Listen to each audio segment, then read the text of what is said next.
my God, that was badass!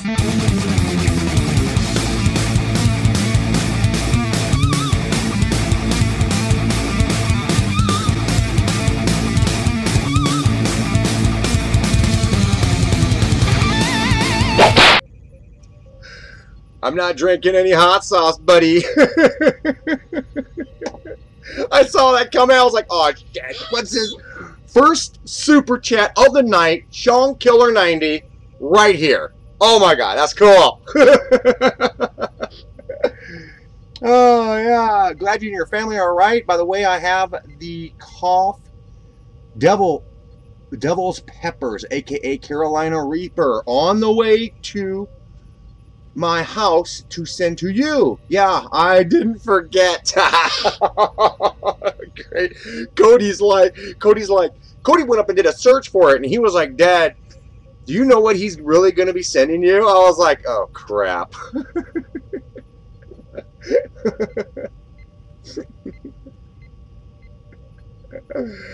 Hey, don't worry, once you bite into what I'm sending you, I'll wish you the Tabasco. Supercharged and Super Pepper on the way. Lucky you, T-Man. Yeah, great. Hey, new schooler, what you up to? John, you're evil. Lego.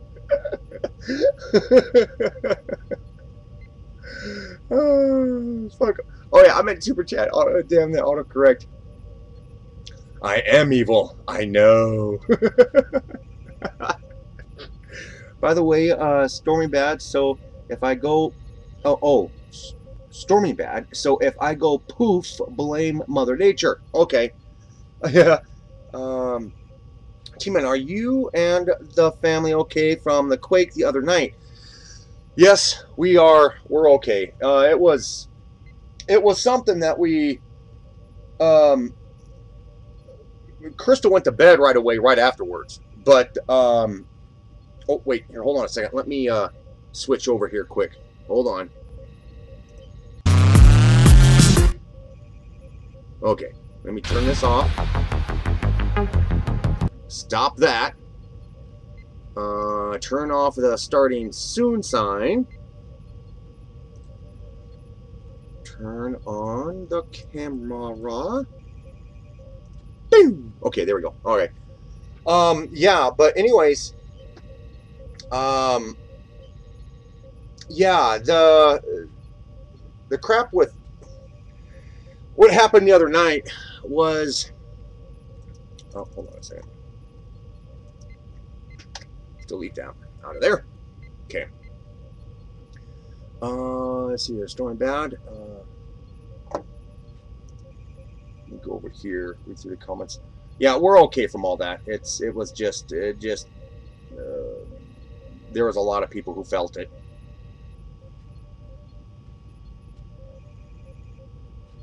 Any afterquakes?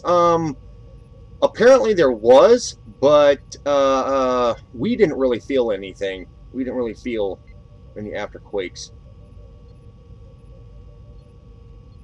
Yeah, you were shaking in the stream after the quake. Yeah, sure was, man. Totally.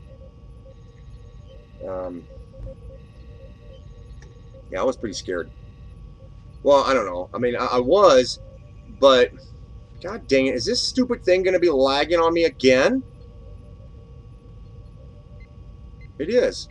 Oh my God, that was badass!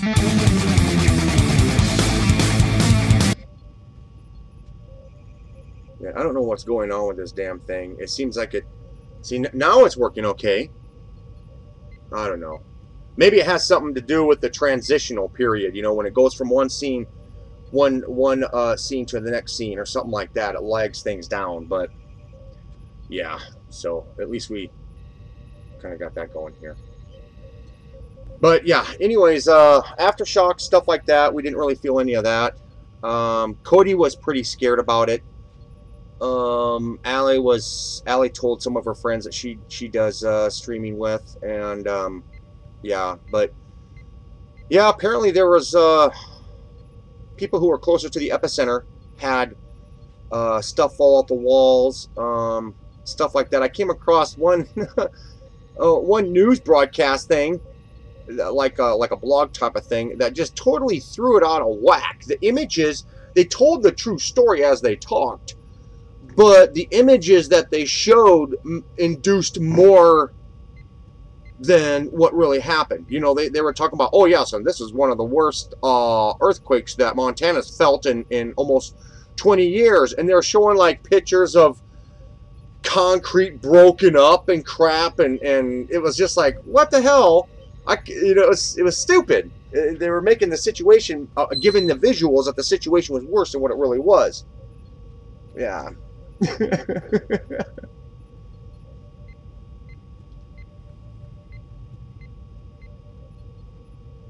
Sean, I went too far back here. Okay, so FYI, Tabasco is about 2,500 on Scoville. What? No. Now look at this. Link in the image for Carolina Reaper. Oh.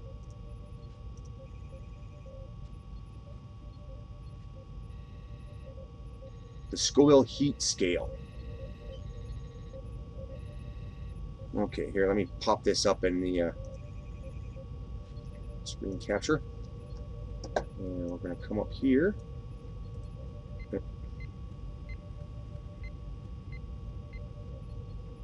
Whoa. I just froze up.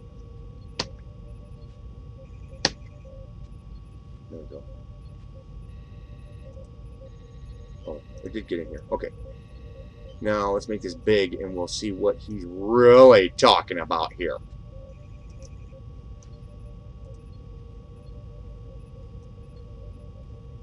Oh, come on, damn it.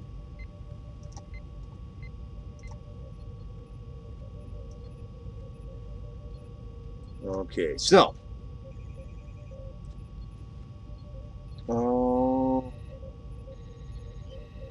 jalapenos.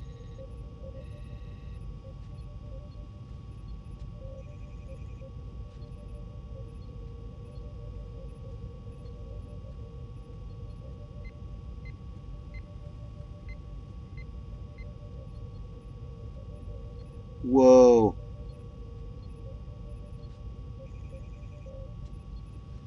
Oh. You're gonna kill me, dude. That's it. I'm just gonna die.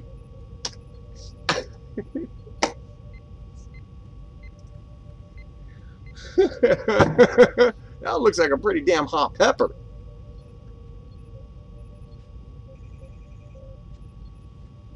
Notice it's barely built anything.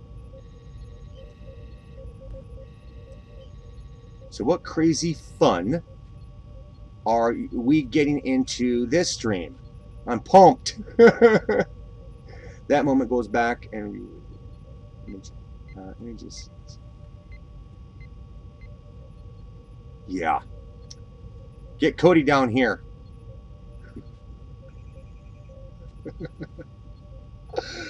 Cody doesn't want to see this. Yeah, Cody will look at that and he'll be like, "No way, man." He will have genuine fear inside of him if he sees that picture. He will be like, "No way."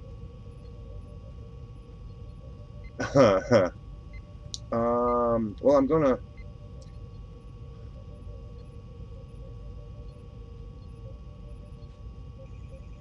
Hope you're ready. Sean. Super chatting. Oh wait, what happened? It didn't start from the beginning. Here we go. It has to start from the beginning. Oh my God, that was badass!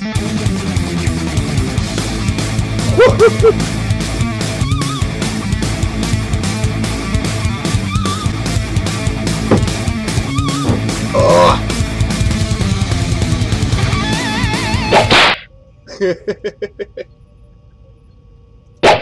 Oh, oops.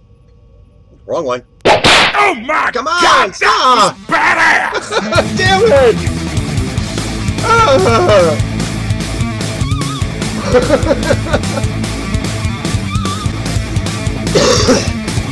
Oh my God, that was badass!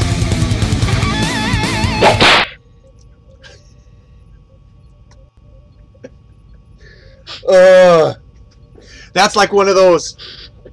Oh, what is it? What's going on here? Now it's not. Now I'm jerking around. Oh my God! Hold on. There we go. Maybe that's what I have to do. Maybe I actually literally have to turn the dang thing off each time. Oh. Maybe my processor just like freaks out every time I play that. That's right, it's double badassery. It's that time again. Oh, that's not the video. That's not the video I've got up. Let me go into it. Let's get rid of that one. Let's delete that one. And we'll go find It's That Time Again. Get media file. And final letters. Super chat. Live stream breaks. Okay, it's in live stream breaks. This. Wait. Oh. Whoa, that's awesome! That's super cool! I like that! Super chat posters are so awesome! Almost as awesome as having a nice big movie. Oh, I like movies. Yeah, baby. Oh, yeah.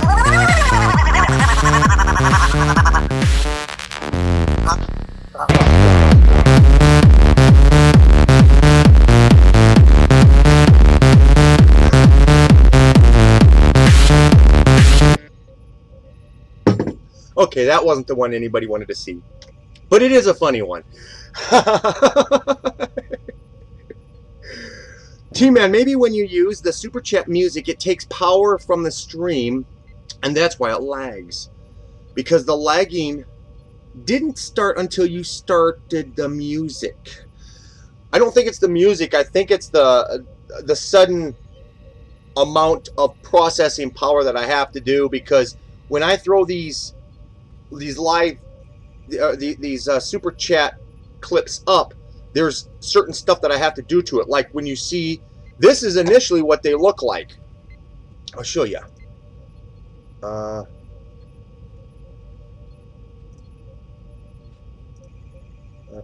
Let's go.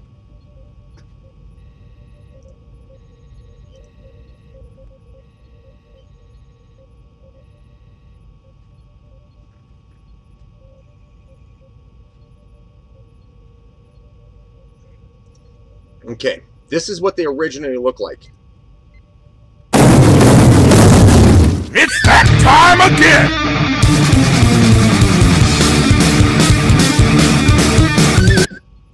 Okay, sorry, the moment I load it up, I have to turn down the volume a whole bunch so it doesn't blow your guys' speakers out whenever I play it. So, this is initially what you have here. Then what I have to do is I have to go into the color scheme. I have to chroma key the color, take out most of the black, so that way it's transparent, you can see everything else behind me. And then, once I got that done, I have to overlay it above everything else, like that. So it's a little pixely once I have to resize it. And then I can go up to media and I adjust it so it is completely, see right now it's on. You just can't tell because I chroma keyed all the black out. So then when I transition over into this scene, the moment I transition over into this scene, which is a copy of my other scene, it automatically plays. It's that time again!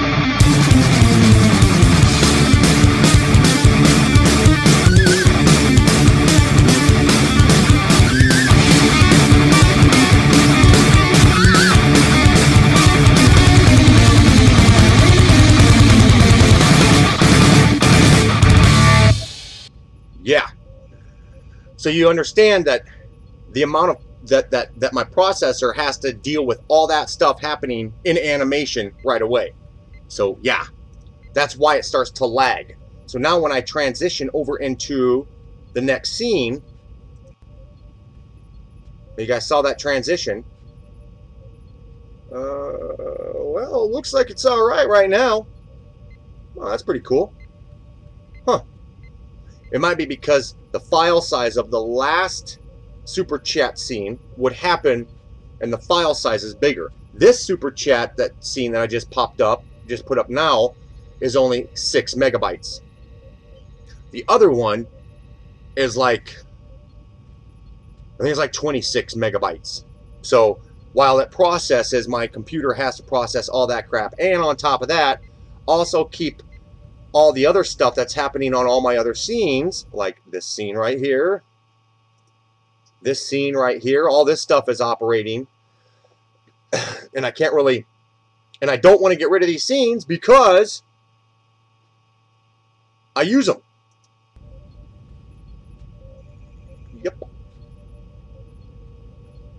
Can't kill me! Hi, he says. Go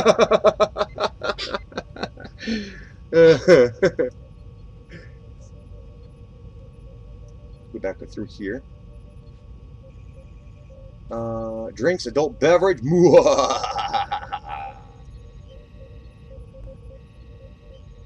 No, I'm not going to click there, Lego. You want to get a song stuck in your head? Click here. Never gonna give you up, never gonna let you down. Yeah, he's gonna rickroll us, people. He's gonna rickroll us. I know, because that's what Lego would do.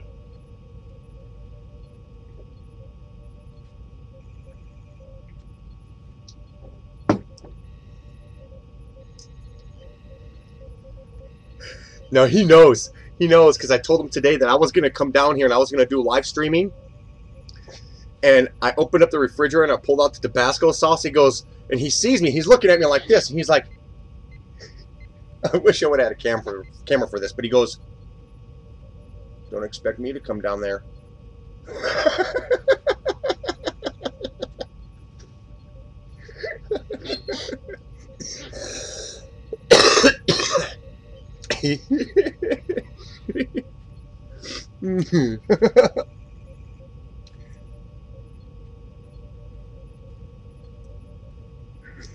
Lego, Sean, your evilness is too extreme.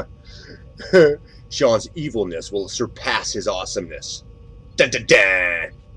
It's that time again. Got a few subs from your shout-outs. Hell yeah, thanks, man. Sure, Sean. That's cool. That's cool. I mean, that's another reason why I like to put the chat over here, so that way people can see who's all in here. They can come in and check things out and stuff like that. So yeah, I was playing, get this, I was playing Borderlands the other day, yesterday, day before, and a guy came in and he had this really kind of unique name. And I was like, that's kind of a strange name that you got there. I go, where did you get it from? And he didn't have a microphone. So I was just like, you know, because it was banana. I'm a banana. And I was like, huh, that's kind of an odd name to say, I'm a banana. And I go, and I was talking to somebody else on the headset who was playing along the game with me. And I go, it's kind of strange that that your character is I'm a banana. I says, because it's kind of strange. And the other person I was taught that had their headphones, they were like, oh yeah, that is kind of weird. I mean, I've heard weirder ones. I says, yeah, but the thing is that this person, I'm a banana, is a derivative off of something that Onision did a few years back. He did this song called I'm a Banana, and it was a semi-viral video. And he, this person turns around and starts shooting at my character and starts jumping up and down. And I'm like, you know who I'm talking about, Onision? And you know, they have their guns, you know, and they can go like this, you know, up and down. So he knew who I was talking about. And I'm like, oh yeah, and from that point on, we were calling him Banana. And I asked him, I go, so do you like Onision? And he was like jumping up and down. And normally that either up and down like this with your gun, you know, when you say yes, you know, with your stuff, either go yes, or you can jump up and down. That normally means yes, you know. So then as time went by, I was like, oh yeah, so this is Onision lover guy right here, right? And then he pointed no. He said no. And I was like, wait a second. So if you don't love Onision, but you like his content, that's kind of strange. And then I started thinking about it, and I was like, wait a second. I know Onision has a gaming channel. He's got a gaming channel. So I was like, so do you ever watch Onision's gaming channel? And the guy goes, in a circle. And, you know, that can mean sometimes. So then as I was asking questions and stuff, I was like, so let me guess. If you don't watch Onision's videos, but yet you haven't, you know what I'm talking about. You know who I'm talking about. So does that mean that you are Onision? And then he starts shooting at me, throwing grenades at me. And I was like, wait a second here. No, this can't be Onision. This can't be. I'm not playing with Onision. This character who says I'm a banana man can't be Onision. I don't. It couldn't be. But every time I'd say it, he'd do something. So I don't know. I don't think so. But I think he was just kind of putting us on, you know, because we were playing with him for, I don't know, 2-3 hours, something like that. You know, we were all playing the game. And then I went over to Onision's gaming channel, but I didn't see any Borderlands stuff in it. So that kind of tells me that I don't think this person was Onision. But the way he was acting towards certain questions that I would ask kind of made me wonder. But I don't know. I don't know. Time will tell, I guess. I don't know. I befriended him on the PlayStation Network, so. But you think Onision would actually use his own name and account and stuff like that on PlayStation, because if somebody else takes it, crap, you know, you don't want other people taking your own, you know, your YouTube channel name on any type of network.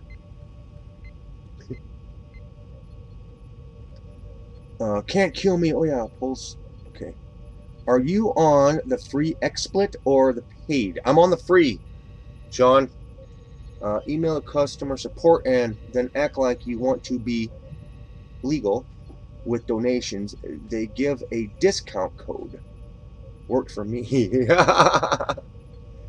Someone told me about it. That's what Lego would do. Paid version, unlimited scenes. Yeah, I know. But that would just be more crap for my processor to keep track of, you know.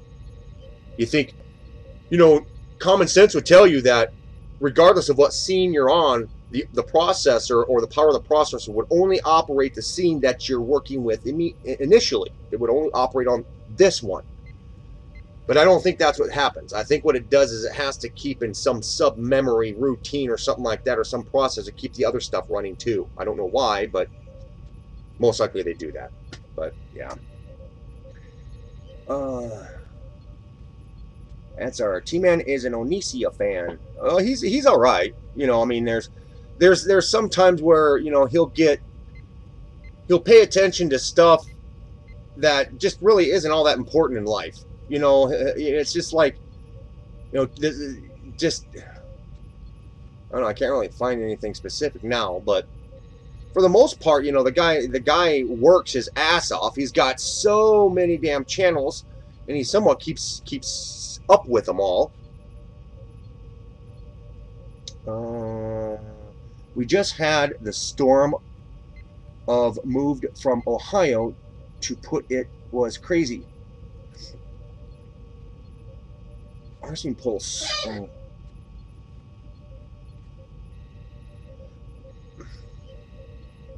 guys just had the storm move off from Ohio?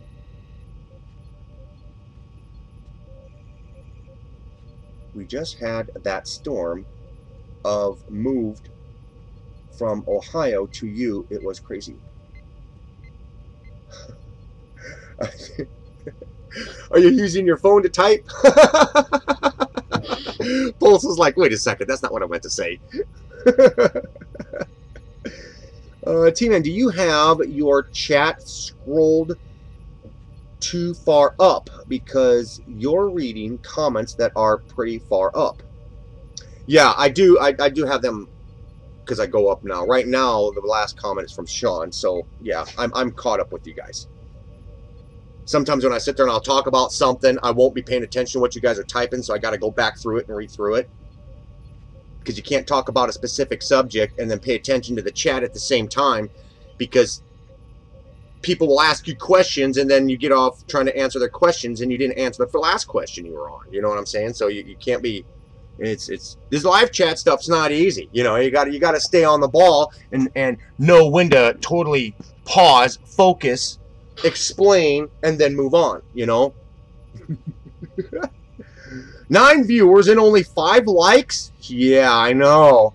Come on, people, hit that like button. They're trolls. That's what they are. They're all trolls.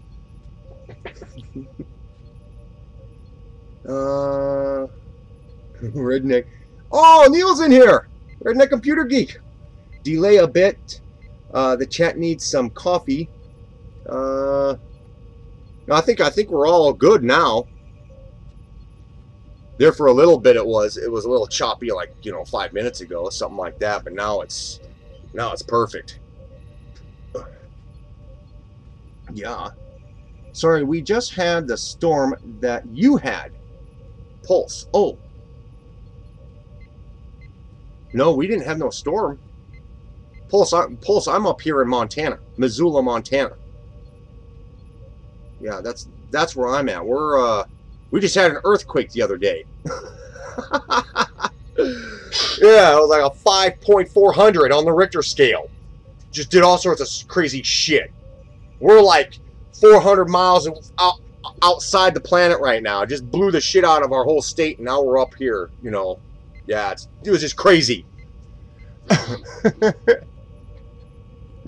mean, it was just nuts. I mean, rivers are running backwards and dogs and cats are getting along. It was like the end of the world, man.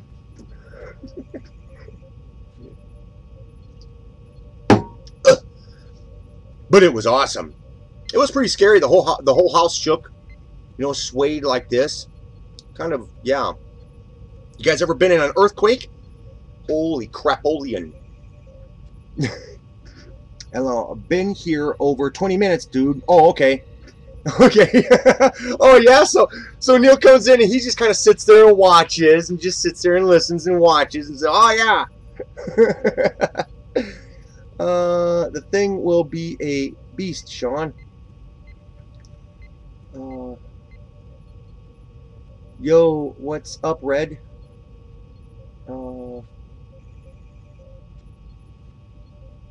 Red?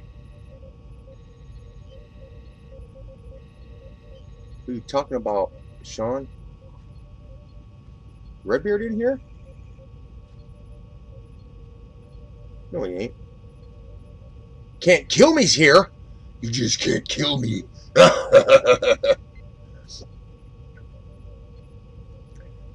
Where did you do your build videos? I have been out for some time. What have I done with my build videos? They're all on pause. No, not really.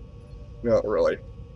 I just can't be I can't be putting so much money back into my builds. I got to actually give the missus off some money because the YouTube stuff should have taken off by now, and it didn't. So it actually did just the opposite. It crushed my whole fucking system. So after that kind of stuff started happening, she was just like, you know, don't put any more passion into the YouTube crap, because if it's not gonna, you know, you shouldn't be you should be doing it for a profit, and you shouldn't be doing it just as a handout.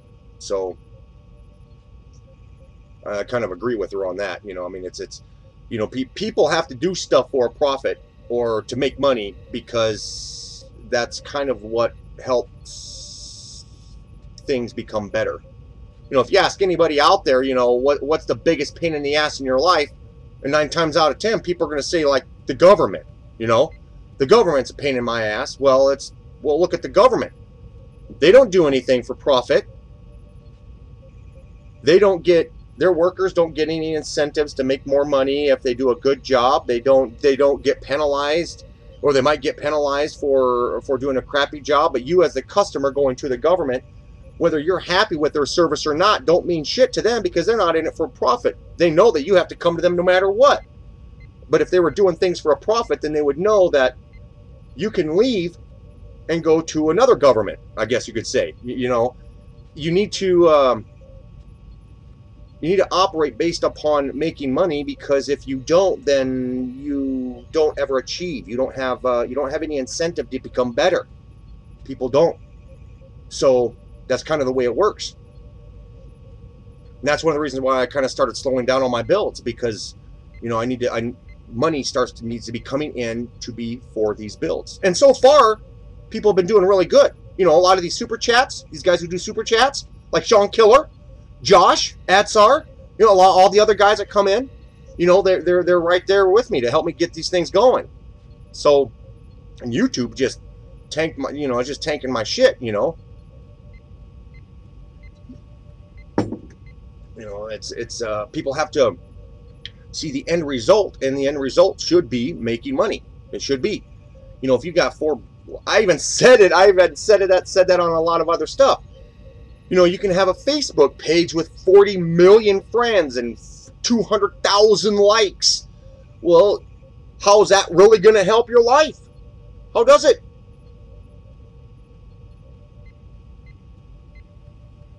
You can't walk into a bank and tell them that. They're going to be like, oh, shit. God damn, your whole system is worth a shit. We're going to help you out. Well, you know, it's not going to happen. You know, people need to do stuff. You know, they need to look for the light at the end of the tunnel, and that's making a profit. You know, making money. I've never shit, you know, messed with my subscribers the whole time I've been doing YouTube. I've never lied to you guys. I've told you all, hey, I'm doing this shit for the money. Haven't I? Haven't I?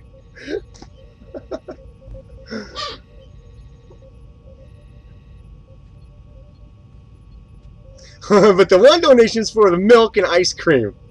Just a warning. Yeah, you must do it on live. Oh, I have to do it on live stream. You guys want to see me eat that damn hot ass pepper on live stream, huh? Uh-huh. I'll have to open it up and everything. Is it going to be in like a pickle jar and all that kind of stuff? Yeah.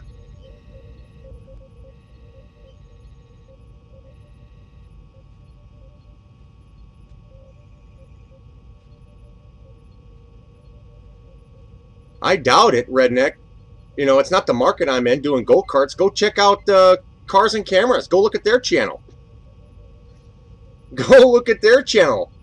I remember people telling me, well, you know, go-karts really isn't something that people are really all that into, you know, so your channel's going to stay small. Bullshit. Go look at Cars and Cameras. Go look at their content.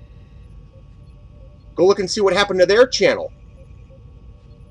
So when somebody turns around and tells me that I'm in the wrong market, no, I'm in the right market. Any one of these guys here, look at Tyler. Ask Tyler. Tyler knows that if you start doing a go-kart build, your channel actually starts to increase in views. There's something weird about it.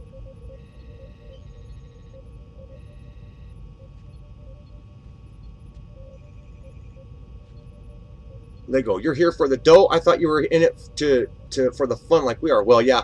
I mean, yeah, I do it because it's fun, you know. I mean, if I really wanted the dough, shit, I'd be getting strippers and stuff in here and all that kind of stuff. I'd set up a secret side channel where we'd have like strippers and stuff and make all the content over 18. Dude, that'd be awesome. But then it gets shut down because we'd have some weasel come in and turn around, report it.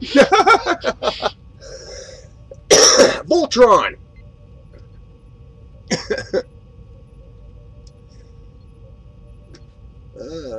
If you want it in a pickle jar, I can try to arrange it. Oh yeah, hot is hot. Josh comes in here. Yeah, hey Josh, you see your name's down there. Your name's down there. Yeah, because last weekend. I'm showing. Yeah, I'm subbed to Cars and Cameras, and yeah, crazy. Yeah, people sit there and say, Timo, how you doing go-karts and shit? Because there's a base of people out there who are interested in that kind of stuff. I mean, I wish my channel would have blown up like Cars and Cameras did, but they got a lot of help. Their network helped them out, and YouTube helped them out, and a bunch of other shit. So, yeah, and I don't have a network. I mean, I'm my own standalone network right now. So, well, I've got access to partner support, but I hardly ever contact partner support unless it's a serious situation. But then yet they still don't even fix it. They still don't even fix the damn problem. Remember, you guys remember the last few on the 11th and the 12th, the chats that we did, the super chats that we did on the 11th and 12th last month? They still didn't fix that damn thing. It's still not being reported. Still not showing up. Nuts.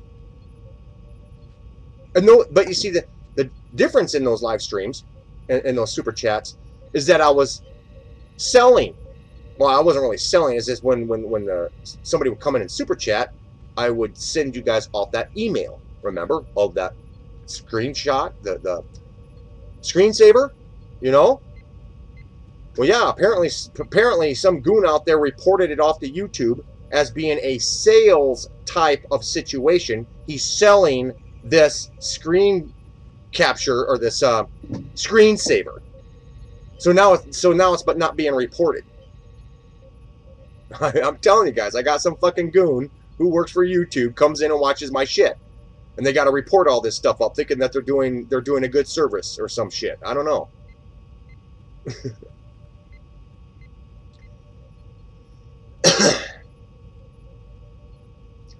T-Man could not handle himself around strippers. No, that's not what Hotshot says. Hotshot says T-Man could handle himself. I don't know.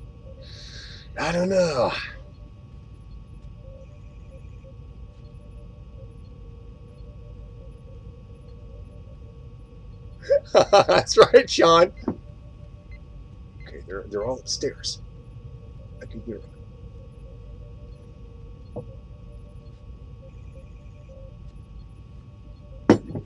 Tyler, it's that time again.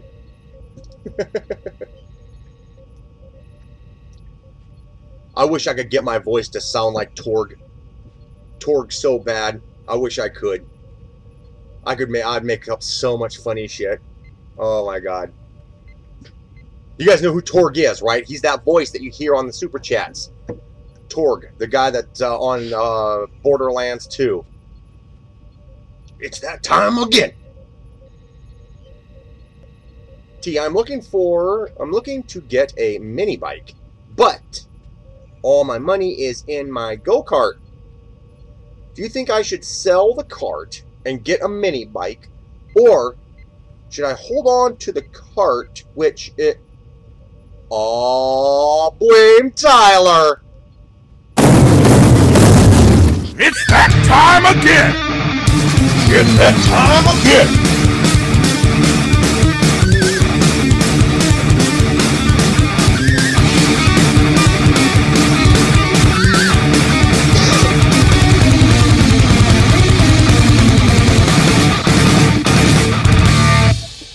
Yeah! Now my hair's a mess. There we go. It's that time again! Blame Tyler! This is his fault!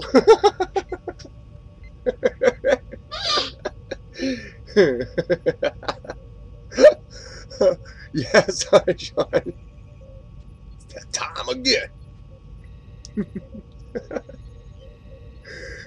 Here's gonna give me a headache. Oh hey, I got a new chair. Check this out. It moves around. This is kind of nice. I don't know if you guys can see it or not here. Hold on. let me...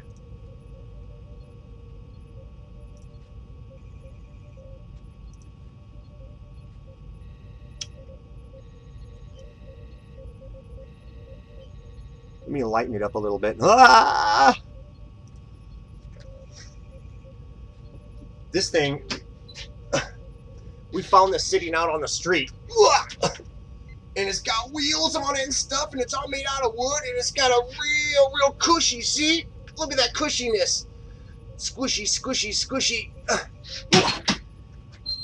The only thing is that it doesn't sit up very high, so yeah, we pull it out of the garbage.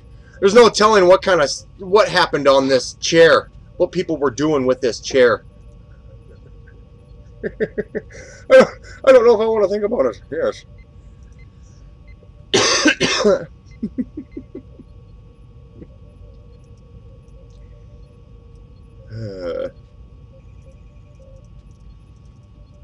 Go back to that. Go back to this. And yeah. I'm going to bring this up to 15. Voila! There we go. Wow. Maybe not. Maybe we'll bring it down to negative.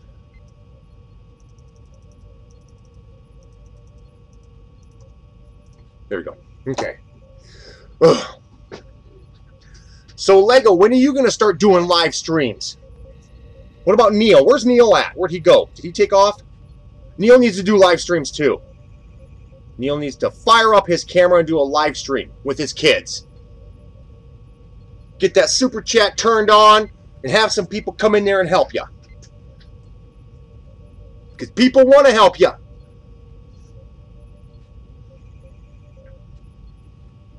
There's no telling what you did in that chair.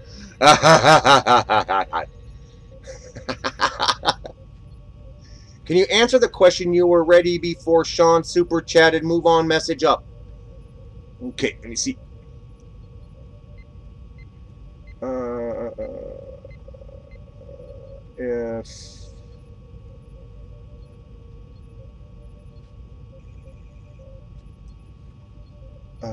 If won't drink hot sauce, I can at least give him a nudge towards a headache.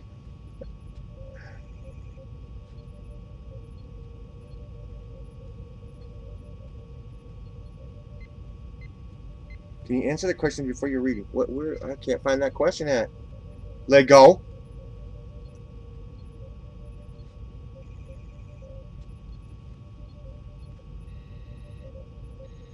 Oh yeah, Atsar. There's well, you guys know that even though we might have, 4 or 5 people in the chat here, you look and see how many people are watching, and you know that obviously there's people who are watching who don't post a comment or anything like that into the video.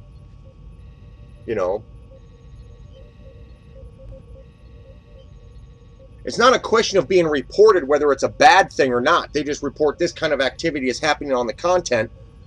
So either put it out in front of more people or just let it sit there. That's what I mean by reporting.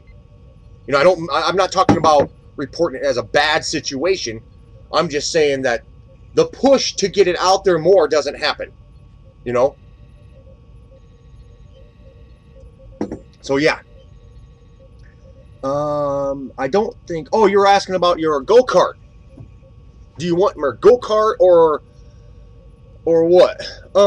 Well, you know what I would do if I were you, Lego, for your go-kart stuff, is I would take the engine off, take 2 of the tires off, and then buy the mini bike kit. Or, no. If you buy the mini bike kit, then chances are you're going to have tires come along with it. So... yeah, just take the engine off of the go-kart, sell the go-kart, and then buy the mini bike. You can sell the entire go-kart and frame and all the tires and all that stuff for over what you can buy the mini bike frame for. Most mini bike frames out there, if you can find them, are about $350. Some are cheaper, some are more expensive. But you know, you can turn around and take off your engine and sell your entire go-kart for $400 or $500, and somebody would buy it.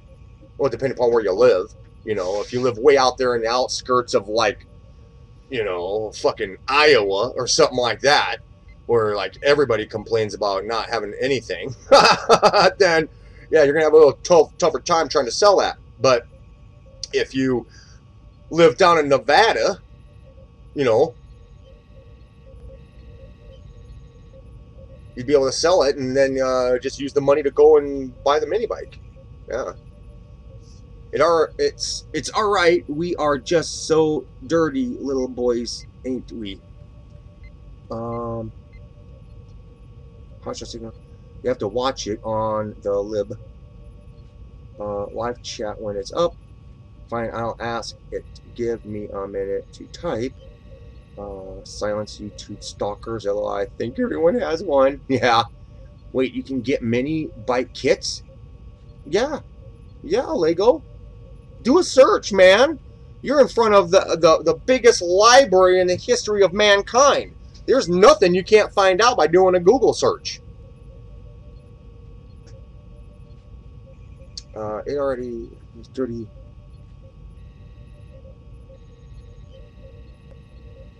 Just go Dukes ass and drive on 2 wheels.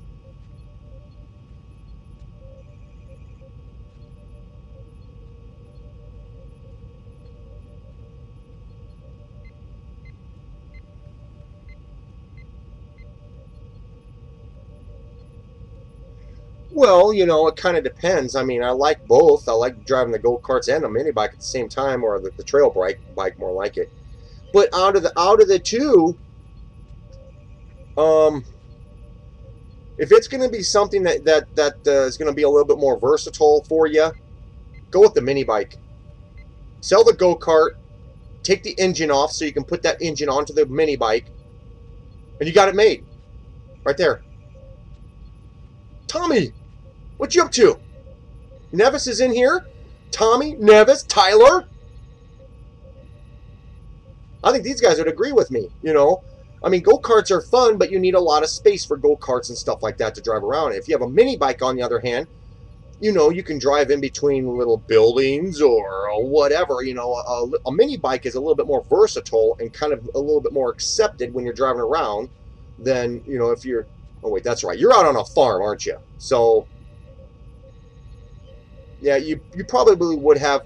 Plus, on top of that, mini bikes is a little bit easier to handle when you're off-roading, because if anything happens or anything like that, you can just grab the damn thing and pull it out of the mud if you have to. Go-kart, on the other hand, shit, you better have a winch on that thing or something, you know. Of course, you're like, what, 12? I think? 12? 11? Something like that? So, yeah.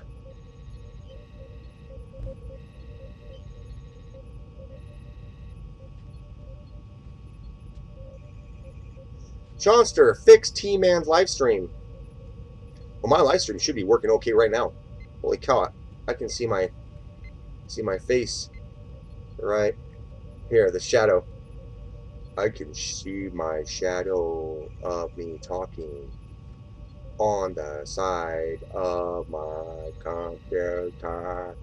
Yeah. Okay, I'm having too much fun here, so I'll scoot forward.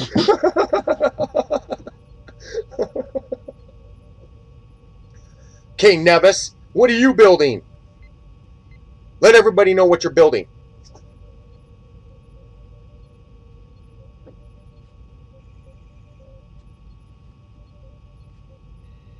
Oh, okay. Well, either way, you know. You live in a community. Well, a community's still town. You told me that you didn't live in town.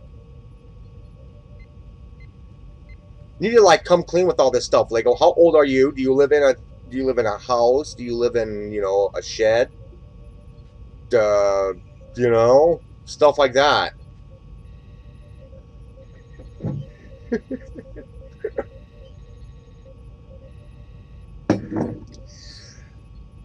Tyler, that's child labor. T-Man came on. We are stinking rebel Americans. You know what I actually saw earlier on today? You know that song, America, fuck yeah? You know what I'm talking about? America, fuck yeah. You know what I'm talking about? I actually just saw that legitimate, the real video to that with the little dolls and stuff.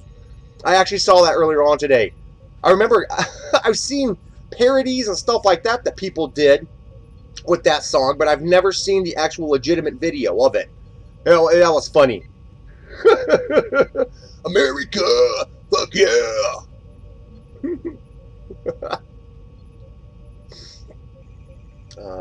Garrett M. How else can I make my mower faster? The back axle came with a small pulley already. Oh, crap. Well, Garrett, you know what you could do?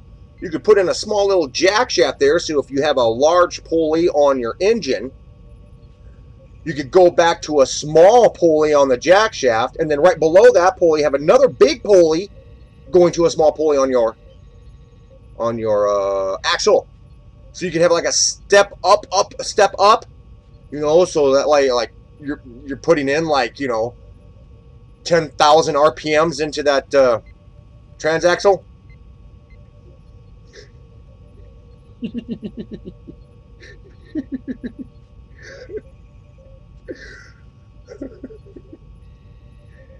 It's only like 10 to 12,000 RPMs put into my transaxle. That's all.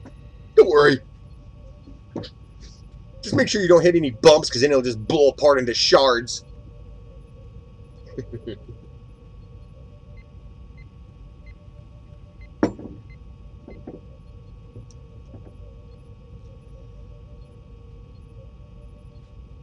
Taking apart an electric treadmill. Oh. And might make a cart out of it. Oh, that'd be interesting. An electric cart. You could go up, and away with your shaft. That's our. Never did you try putting the tire back, Garrett? Oh, okay. Garrett, I don't know, Garrett. You know, it's up to you if you want to try doing something like that.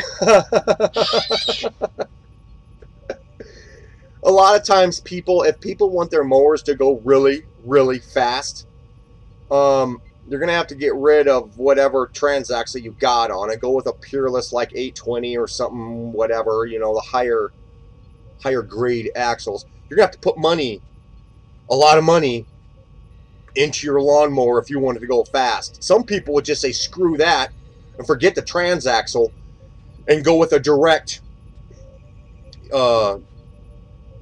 axle, a direct axle, hack out the transaxle and get a straight live axle.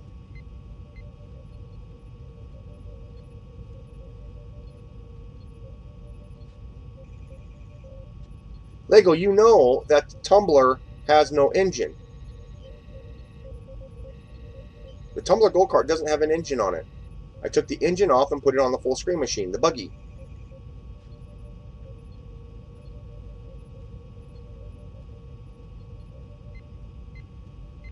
Yeah, Garrett, yeah, sounds good to me. But yeah, what you want to look up, Garrett, is look around on YouTube here and do a search for racing mower, because that's kind of what you want to go for, is a racing mower. And most of those people, the only thing about a racing mower is the reason that's called a mower, only because they use like the metal chassis. That's it. Other than that, they hack out the engine, they hack out all the ratio, all the gears, all that crap. They get rid of the transaxle and they put on a straight axle, a go-kart engine, horizontal shaft going straight down to the axle, but it's all in the body shell of a riding lawnmower, and that's all they've really done. And then they'll call it a racing mower, you know. So in essence, all it is a go-kart, just with the engine in front. That's all it is. They use go-kart parts to build them up, and that's what it is. But they'll put in racing lawnmower, you know, pretty much to get the views, you know, or racing go-kart or something like that to get the views. But in essence, all they do is they take a regular lawn tractor and convert it over into a go-kart.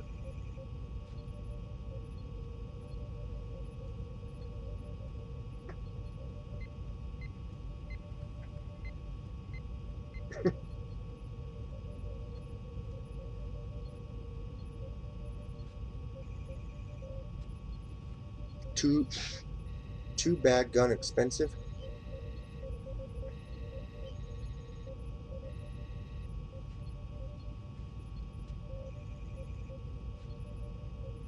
Oh, you want to keep the engine on it because it's 22 horsepower. Oh. What kind of truck do you have? Tyler's asking. Are you asking me that, Tyler? About what kind of truck I have?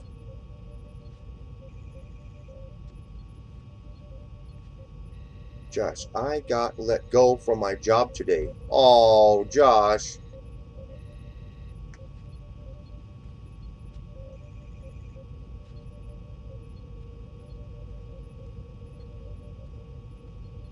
Yeah, Tyler's okay. The truck I have, Tyler, is a 94 Ford Ranger. That's what I've got. It's that white one that you see in some of my videos, sitting off in the background. It's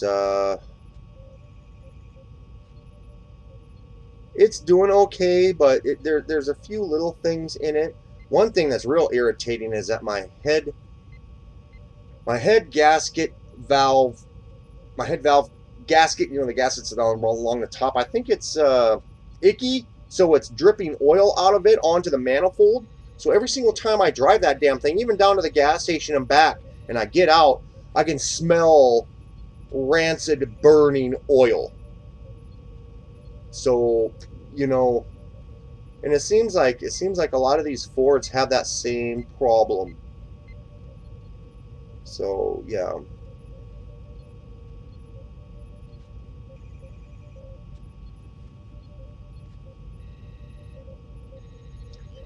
That's all right. If you meant my tire, I went out today and got wider ratchet straps, so I will try it again tomorrow and film it.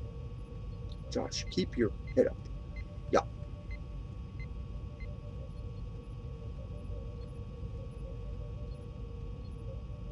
All right, Lego. Thanks for stopping in, man.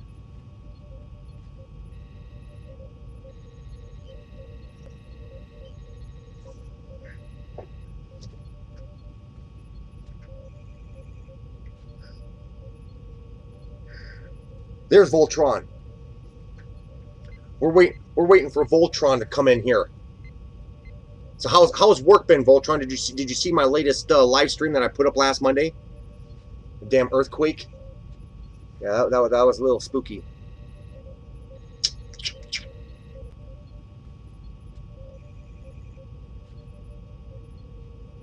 Hey, Tyler.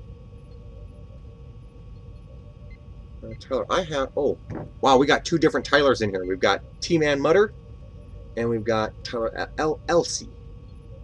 I have a 94 Ford F-150 with the 5.0 V8. Mine's a 4. I think it's 4.0. I think. Josh, Tommy, have you checked? Put my channel.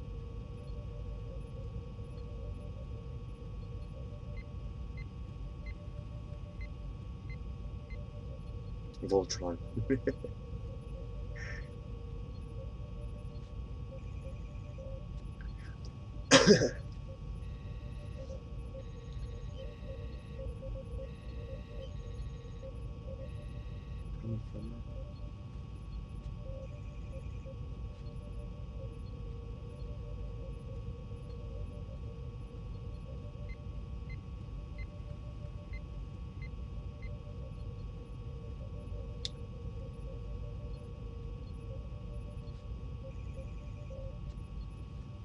It cuts it up. What? What are you talking about, Mutter?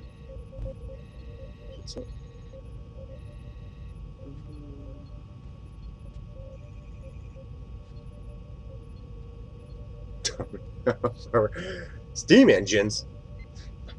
Yeah, that's something that Josh is into. He's into steam engines and what else? But it's not just steam engines you're into. You're into the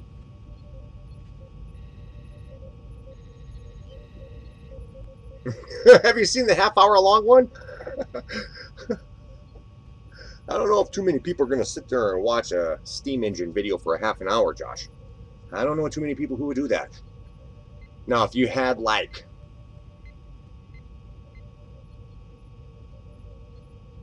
some hot brunette dancing around the steam engine, yeah, that's a little bit different.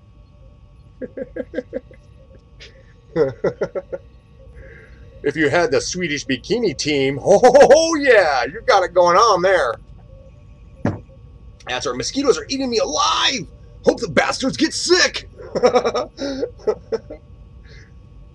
Austin, hey Austin, what's going on? Tell me, are you into hydrostatic pressure engines? It is plans for my model steam engines. Oh yeah. Oh yeah, that's for your half-hour. Diesel, that's right. Josh, you're also into the diesel engines too, aren't you? The smaller diesel engines? Not really, Tom. I am into steam engines and diesel. Ah, there we go. I just said it.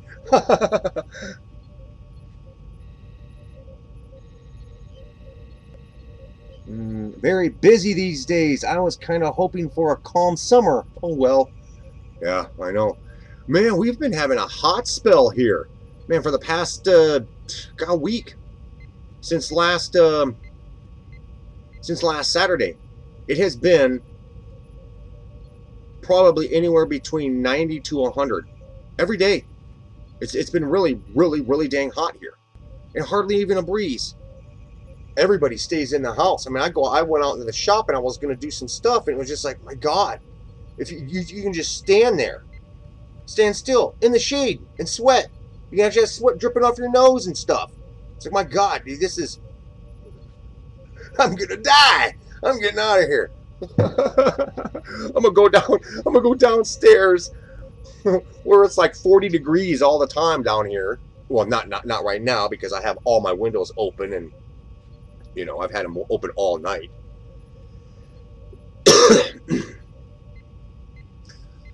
So hot you needed a blowtorch, team. Oh, yeah. Yeah, that's after the sun went down. Then I needed the blowtorch. That reminds me, I was checking that video out. The audience retention rate on that video. When I started up that torch, my audience retention rate dropped. I was like, that is bull. Everybody, whenever... any other video I've ever done where you see fire and flame, the audience retention rate skyrockets. But when you have a fucking flamethrower in your hand and you're burning stuff up, then the audience retention rate drops. I was like, this is bull. This is a lie. This is a straight out damn lie. People like fire. Fire is awesome. And so, I don't know. I couldn't believe when I was looking at that. I was like, what the hell? That was dumb. That's a lie. Thanks for the idea, T-Man. Oh yeah, oh yeah. Yeah, you can go through YouTube and just look at all the different videos of people doing stuff that's on fire. I mean, there's a YouTube channel called Does It Burn? Their entire channel is nothing but setting stuff on fire. The whole thing is. There's other channels out there like, can you microwave it? Oh yeah, they stick everything in microwaves, like rabbits, you know, full live rabbits. They throw them in the microwave and then hit, you know, cook. Then they'll throw in like a tire, and then they'll throw in like, you know, a baby. Okay, maybe not that. But yeah, they do all sorts of stuff. But yeah, look, you can look up that channel. Does It Burn? Like, man, people will do anything. Or like How To Basic. There you go. If you guys have ever seen How To Basic, That's good quality content right there. God damn it. Gary's in here. Gary's in the house. Nevis, yeah, yeah, I have a lot of drunk mosquitoes in my backyard. I know because they keep biting me, so they must love the booze. Maybe how you set off the fireworks? No. No, those fireworks weren't even going off. You know, they were actually already shot off.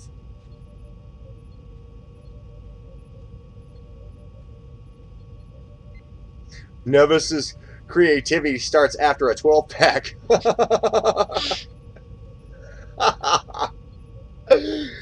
That would be a good YouTube shirt right there. Put YouTube's emblem right on the top and say, my creativity on YouTube doesn't start till after the 12-pack.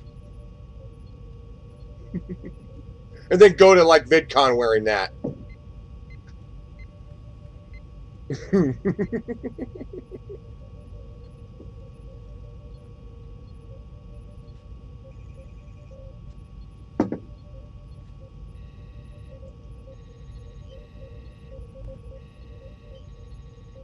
King of Random got in trouble for setting some toy on fire. Yeah, well, I mean, you got to understand that his channel is huge, and the slightest stupid thing he does that might even be unsafe, he gets barked at. You know, that's one of the problems. Unless you can psychologically handle it. Most channels out there, once you get to a certain size, you just can't deal with all the crazy shit that starts coming at you. Not only from all the haters, but also all the subs and all the companies out there who want to try to sue your ass. You know, if you're not ready to deal with that kind of stuff, then you know you're gonna snap. You know, I was watching a video the other day about the 10 YouTubers that just disappeared, you know, or something like that. You know, some type of video like that. And they talked about a few channels out there that I kind of remembered. Oh, what's her name?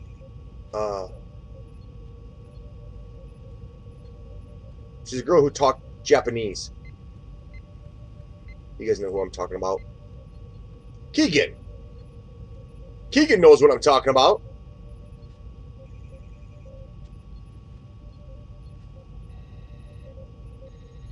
Tommy, are you on Facebook?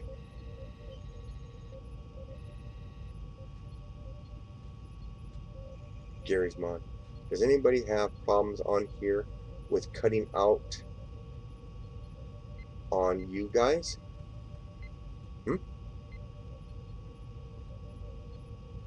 Cutting out on you guys?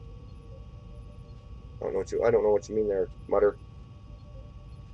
I don't know what you mean. Oh, well, I don't think any of these guys know. Dave's Farm? No, it's not Dave's Farm. We all know what happened to him. Yeah, that was just a really weird situation. He got to be just massive. He just got to be just massive. But you know, the system out there, you know, somebody out there, that lady or whoever she was that went after him, you know, if he would have kept his mouth shut and just kept growing his channel, shit, he could have been up there in millions. You know, this was like a clear display. I think Dave's Farm was the first display of where the YouTube system was purposely used against somebody. Because after he got in trouble and all that other crap, all that shit came out about him, dude, his whole system just plummeted. And I can't see people being so stupid or whatever to totally just walk out on somebody like that. It was just crazy. His whole system just collapsed when people totally thought everything was true. Dave's Farm shouldn't have been on YouTube. Oh, you were a fan, Dave. You were totally a fan. You watch this stuff every day. Heck, you would put it in reverse and watch it in reverse. I know.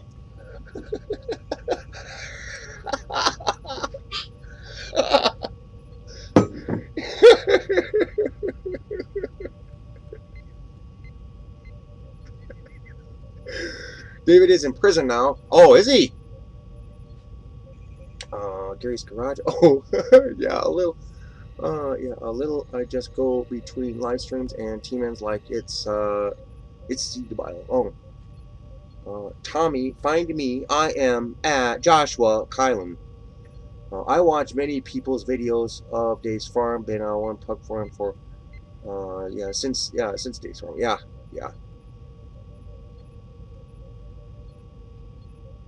Yep. Yeah, I mean that was like just a clear.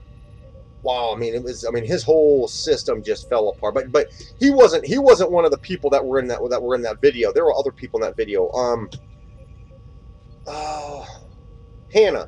Hannah Minks. She was that girl. I mean, she's pretty. She would do the Chinese, the Japanese words. You know, she would teach people Japanese, and she always had she had big cleavage, you know, and she always showed that off.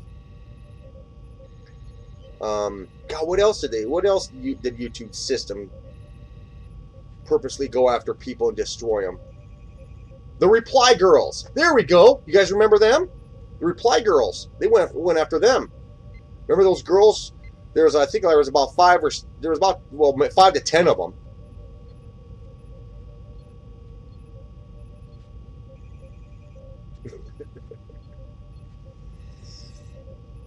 Yeah, we're not talking about one pug, no. We're talking about different YouTubers that are outside of the building realm.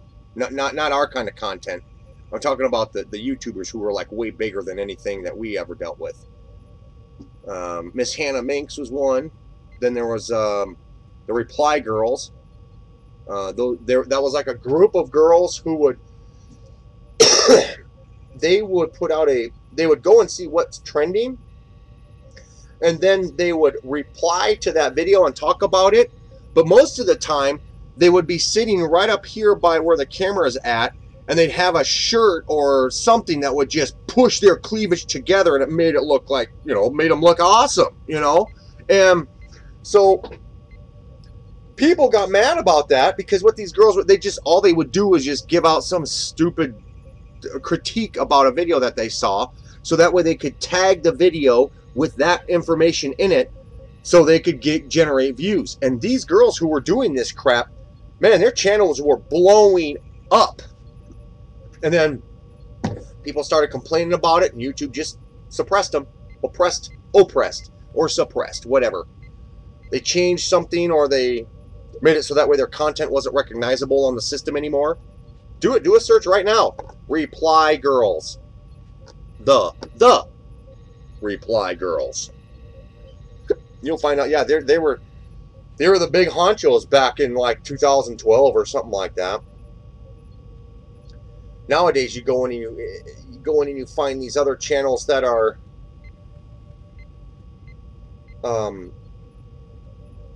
big now, that are getting big now. I mean, other than, I'm glad to see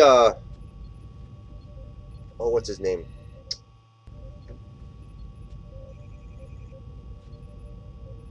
Leafy is here. I'm glad that kid's getting pretty big. I mean, he's got kind of a mouth on him, but, you know, he's got some pretty funny stuff. And, hey, Stacy, what's going on? Yeah. Have you seen Cars and Cameras' latest video, Stacy?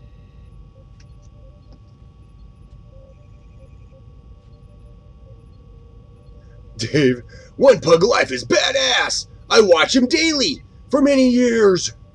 Yeah. But, you know, most of these channels, Pug,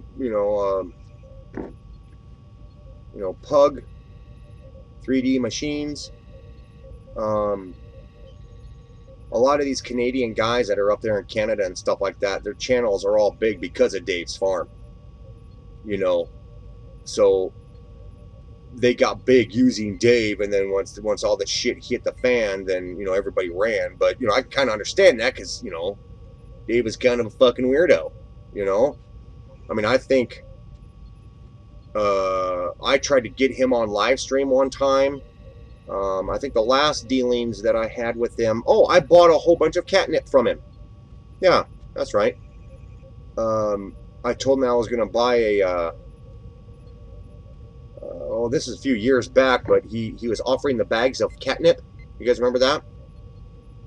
When I saw that he was offering these bags of catnip, I was like, oh, heck yeah, you know, I want to buy some of this catnip. Oh! And then, he said he would sell the bag of catnip for, I don't know, like, I don't know, 10, or I think it was like 15 or 20 bucks, something like that, or something. You know, 20 bucks for this bag, and it was a big, you know, envelope bag, you know, about, you know, fucking stuff. And then when I went, I had to wait for my AdSense money to come in so I could buy these damn things. And that was back when my AdSense didn't pay me out for like 3 fucking months. I mean, not only did, I mean, it hit British bloke too. He didn't get paid for 3 months. It was like, there's some really weird shit going on here. There were a whole bunch of YouTubers didn't get paid for 3 fucking months from AdSense. I mean, when we did get paid out, oh yeah, you know, it's a good chunk of money. But yeah, so finally, I think it was like 2 or 3 months had gone by before I actually got my AdSense check. And then I contacted Dave back and says, hey man, I don't know what the hell happened here, but I'm gonna send you 40 bucks. Send me 2 packets. I just want to make it worth your time. You know, so I ended up buying 2 packets of catnip from him for 40 bucks. But man, that catnip lasted for a shit. We still got some. And that stuff lasted forever and a half.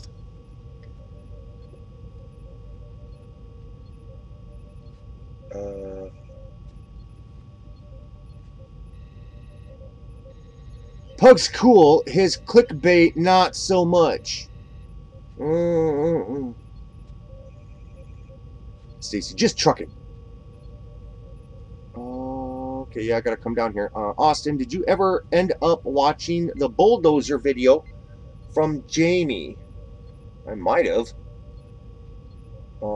Ike's Adventures. Haven't seen it yet. Does anyone play paintball? Pug's cool. He's gonna clickbait.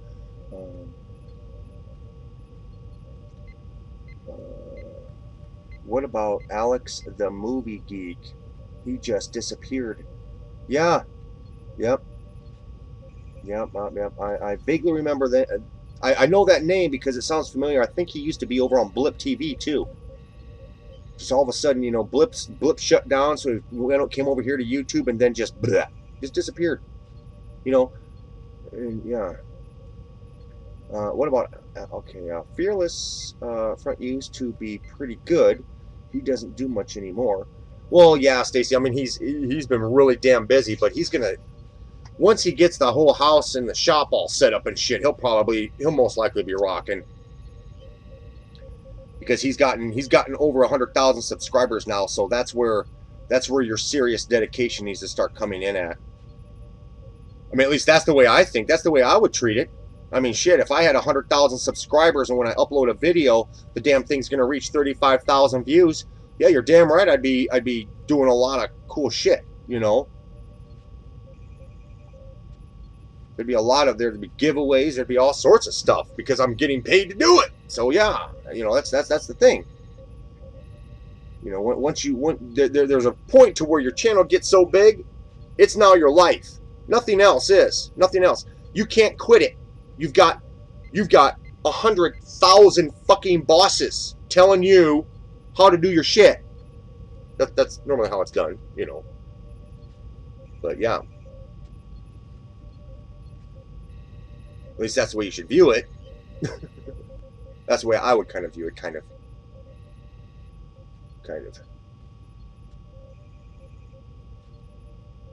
I've done paintball. Cat's not rolling it, smoking it anymore. T-Man's, what? Cat's not rolling it and smoking it anymore, T-Man. I've done paintball, wasn't. Okay, guns do a... Hey, speak of cats, my family found a kitten alongside the road today, and it was raining real bad. Unfortunately, none. I only go once a year, and that's trying to go. I talked to Fearless on line all the time, and he is busy in life.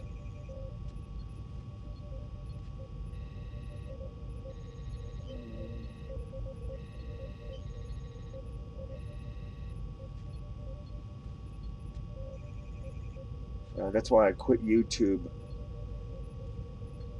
Didn't want to be that big. Yeah. T-Man Mutter, how can you get money from YouTube? I'm not going to explain that one. Tyler, you should know how that works.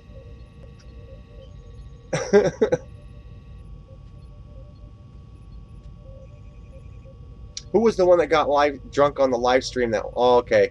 That was oh, who was that? That was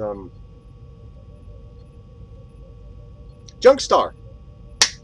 Junkstar Builds. Yeah. He didn't get drunk on the live stream. He actually was already there when he fired up the camera, and he just kind of kept going.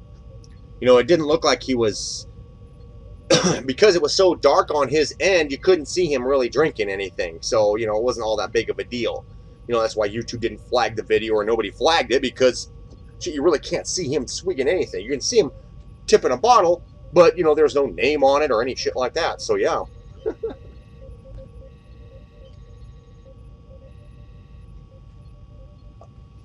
Atlas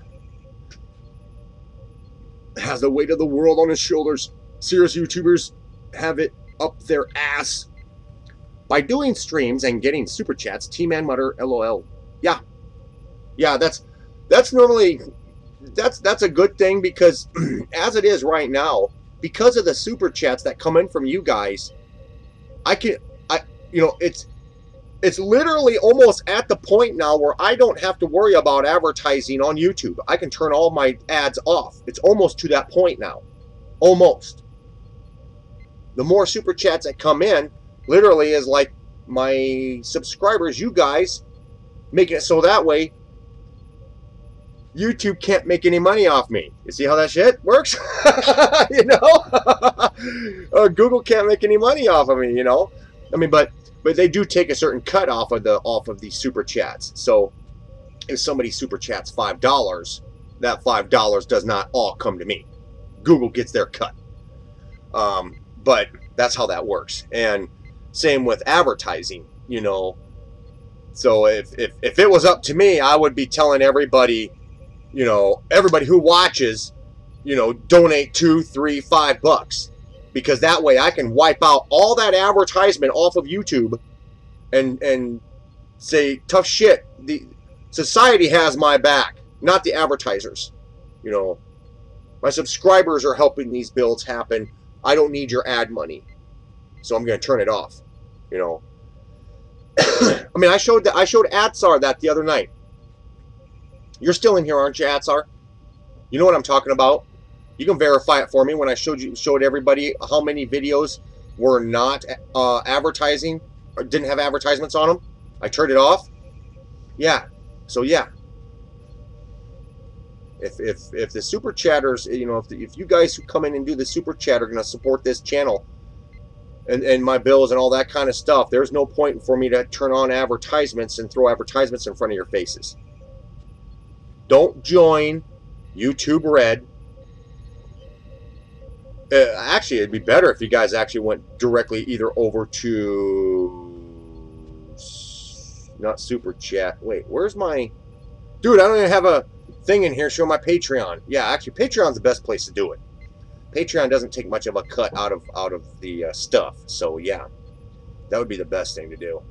Instead of doing the super chats, the best thing would be to get over there to Patreon.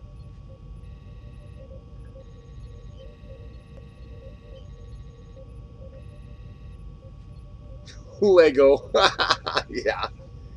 Why haven't I heard of this? Peyton Lewis. YOLO! YOLO!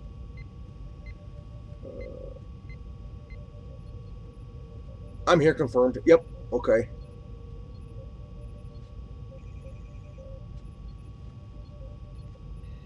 Harley Quinn. Peyton Lewis, also known as Harley Quinn. I'm talking you... I'm taking you to Arkham Asylum.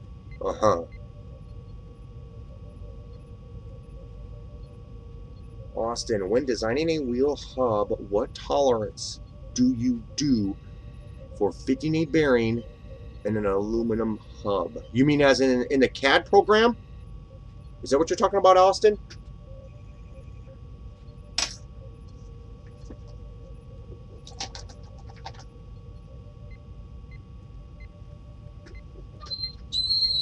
Most of the time, Austin, I don't deal with the tolerances when it comes to the CAD stuff. If that's what you're asking. Okay, so if I'm gonna make a tire and I'm gonna have bearings in it so it rotates and stuff like that, normally what I will do is I won't even bother making the bearings. I won't even do that. What I'll do is I'll make a side profile with a drawing. I'll make sure that the distance from the center to the first drawn line, like let's say if it's a 5/8 thing, then I'll be putting in a 3/8 type of, or not 3/8, but oh god, my brain's not working right now. But anyways, I'll make it so that way I can do a wrap around, because I use SolidWorks, and I don't think my camera will reach all the way over to my laptop here. I wonder. Let me see. Come on. Okay, hold on a second, guys.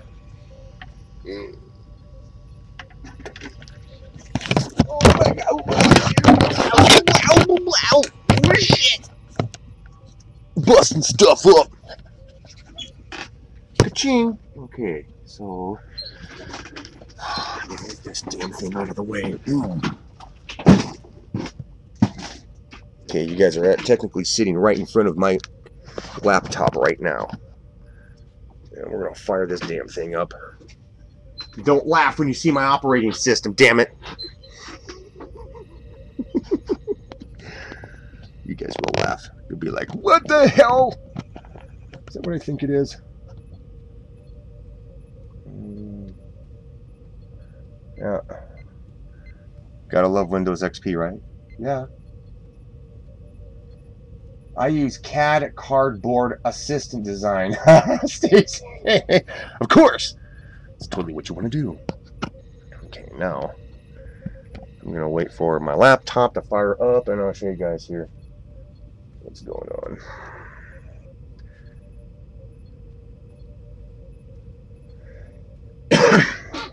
Okay, and I'm gonna take my computer. Wait, I'll just wait here for a second. Oh. See what this computer is it has this is the fancy stuff that's in it. Look at all the fancy stuff. Fancy stuff. Okay, we'll do some CAD design here quick. Yes, and I'll show you. Okay, no, god damn it. Yeah, this computer hasn't been online for like 10,000 years. Shit, I think my mouse, the ball in my mouse needs to be cleaned.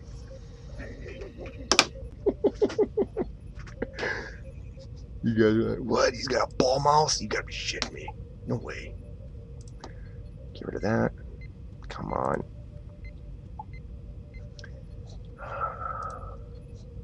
See, this computer does not get on the internet. Okay.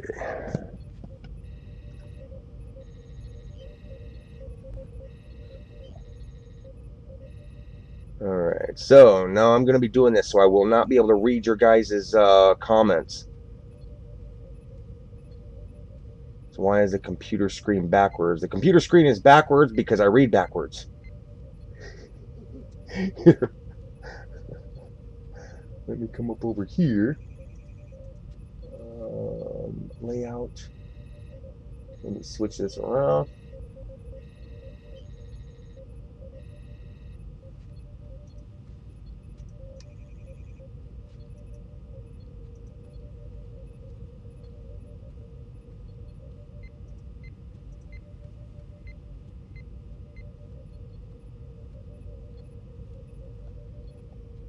Is that backwards still?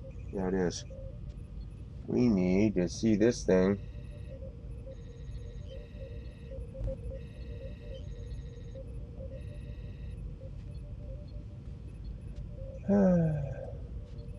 There we go. Okay, yeah. So, okay. This is what I would do, Austin.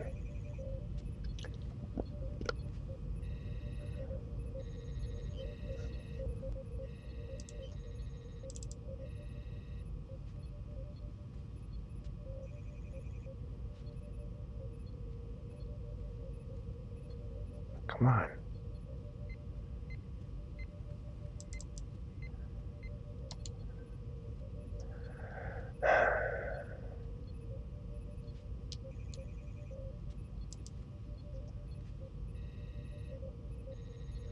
Oh crap.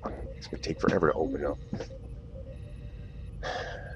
See, what I was kind of hoping to do someday would be to take the my computer and put it on, do a SolidWorks build video on this on live stream, but the way this thing is working so far, I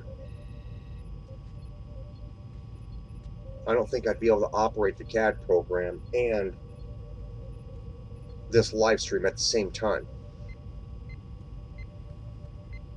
T-Man, Stacy was talking to you, telling you something. Oh, sorry, Stacy. I wasn't, I'm trying to pay attention to this other computer here. So, Sean Evil Man go. I don't know.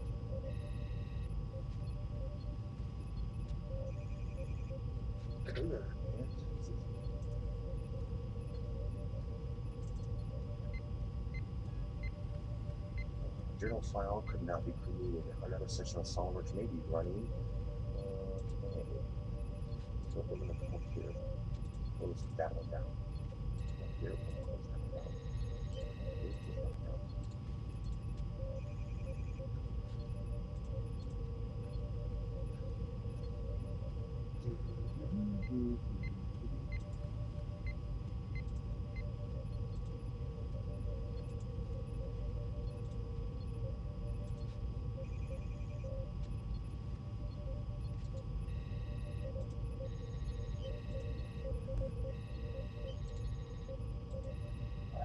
Come on.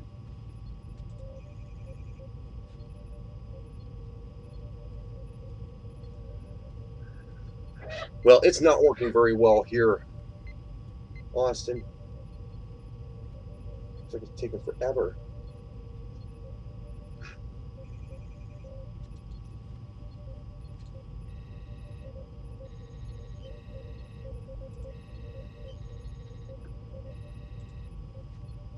I'm gonna have to go through this computer and totally shut a whole bunch of crap down.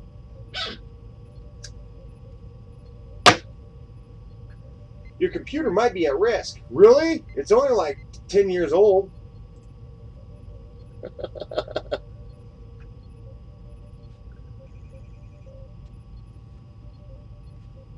Well, it kind of depends upon what you're talking about, Austin. Am I using bearings for the front tires, rear tires? Bearings for the axle?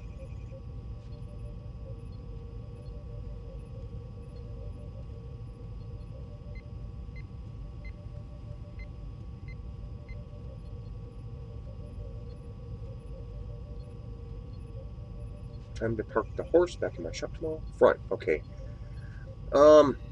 Most of the time the bearings that I get are let me see here. Hold on. Let me see here. I will show you what bearings work best in the front tires. Oh man. Okay.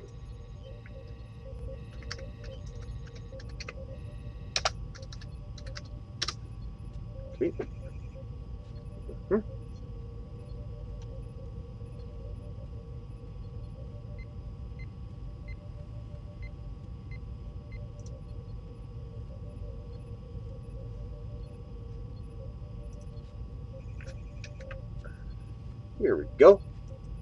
We'll do this.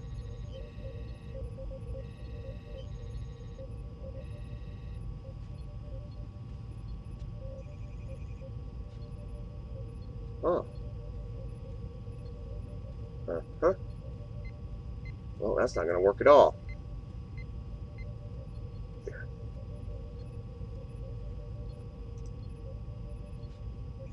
Unfortunately, I can't bring in. It's given me whiteboard video playlist. I don't want to bring in a whole goddamn playlist. I just want one video in here.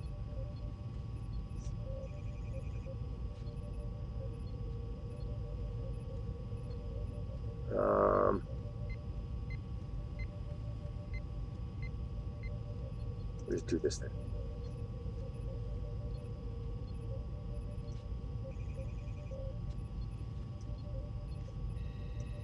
There we go. Changing bearings. Dun, dun, dun, dun, dun, dun, dun.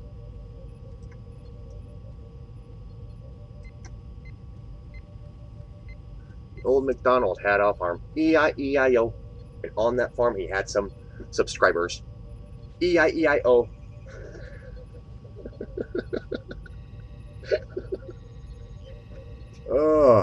I think I'm too tired, you guys. I think I'm getting really tired. Well, guys, I think in this video what I'm going to do is I'm going to show you guys how to swap out the bearings in a tire and where to get some bearings, and if you've got these kind of bearings, and, you know, just bearings, more bearings. So, yeah, here we go. All right, guys, now you know what this tire goes to. Yeah, the Hyperion cart. The bearings in this thing are pretty well shot. I didn't realize that until I started putting this thing together. So, we're going to swap out these bearings, 5/8 inner diameter and inch and 3/8 outer diameter. I think they're inch and 3/8. I hope so. Sounds right. But we're going to swap these out. I'm going to show you guys how to do this. How I have this set up is my vise is opened up to the point where the jaws are wide enough so the rim of the tire can rest on the edge of it. I'm going to take one of these punches. You know, I take this punch, I'm going to put it down through here. You can use a regular piece of steel, whatever. But you want the punch to go all the way up against the wall and then go down and touch the bearing. So I'm going to stick this down in here, and I'm going to tap, move it, tap, move it, tap, and slowly work out the bearing that way.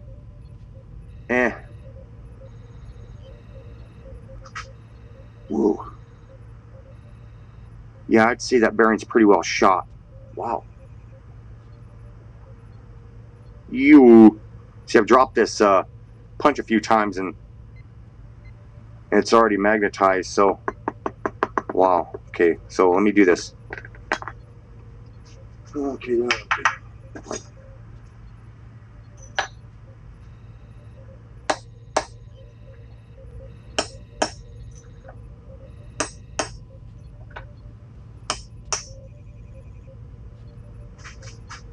Sweet. That one's out. Flip it over.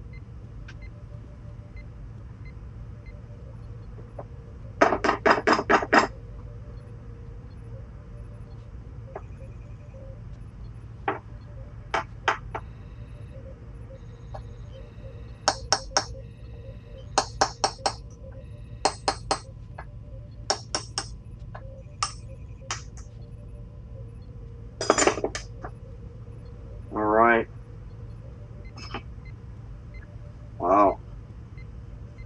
That's pretty bad. Ultra bad. Omega bad.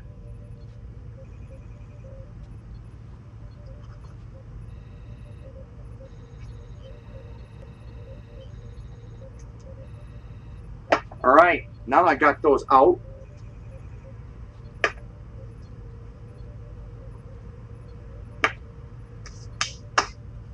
I'm now going to swap them out and put these ones in.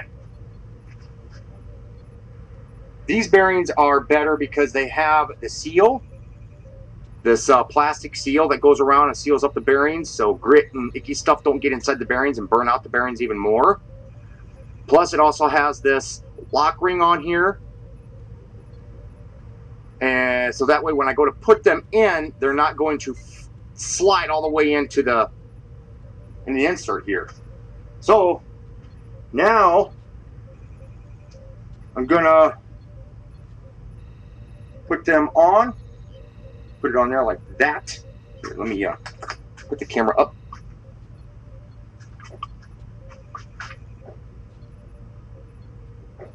So you guys can see what I'm gonna do here.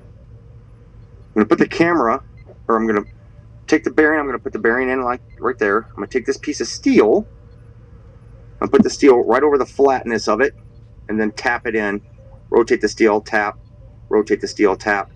I don't have a round ring or a piece of wood to put over this, so I'm gonna have to improvise. And I'm gonna use this piece of 1/4-inch flat stock. Pound it in there with you know, a little manly finesse. Yeah. Now you can come across some videos where people will use this and use a block of wood, but I don't have any blocks of wood. I don't know, all I gotta do. Nice, good, blunt, whack, and a snap.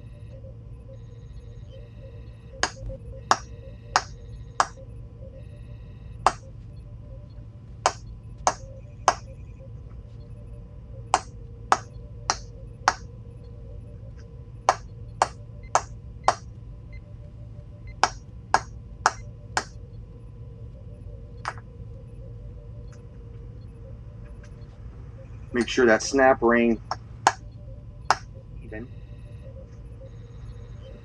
Look at the distance that the ring is at. Yeah, that's true also. Yeah, it's good. Okay, yeah. Flip it over. Yeah, it's good. Put the next ones in. It's good, it's good. Now, if you're looking for these kind of bearings, you can find a link down in the description. These are awesome bearings. These are the kind of bearings that you want to get because they're sealed and they've got the ring on them. So, you know, if I didn't have the ring on here, this could easily slam in deep and then turn and then get kinked, and then my bolt won't go in there. With this snap ring in here, I don't have to worry about the bearing going in too deep. Yeah.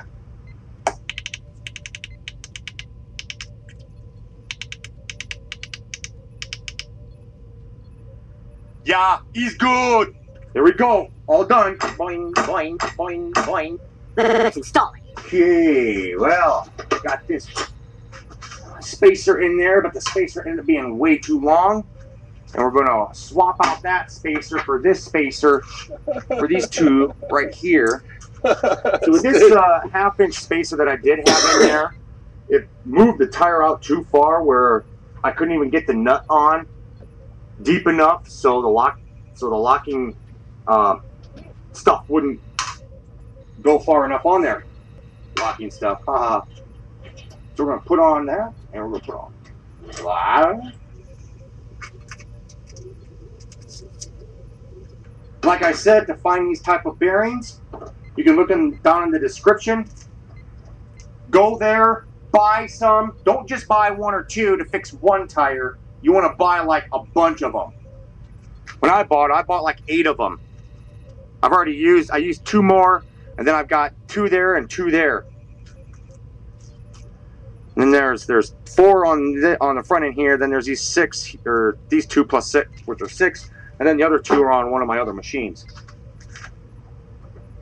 Okay, that wobble right there comes from the tolerance between the pin and my spindle.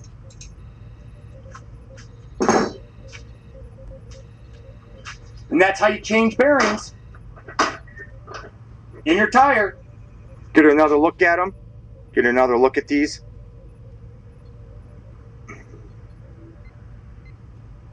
Good stuff right here, guys. This is what you want to put in the front end of your tires, your front wheels.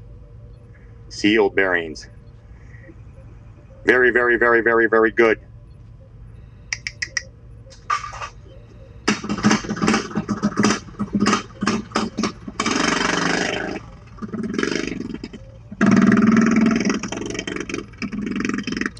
Okay. Now, I think I got this thing going.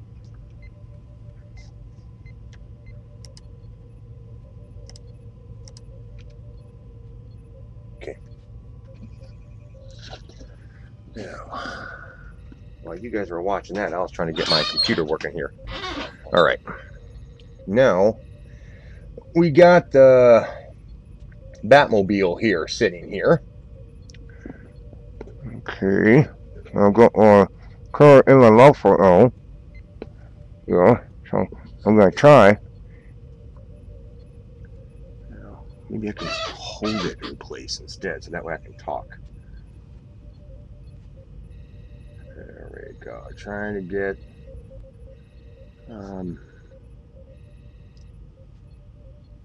rotate the Batmobile around. I don't understand what happened to my other pieces of sheet here, but yeah.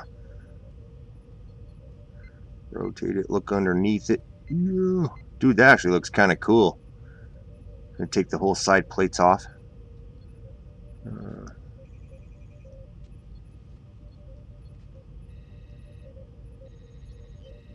Zoom into the highly engineered steering mechanism.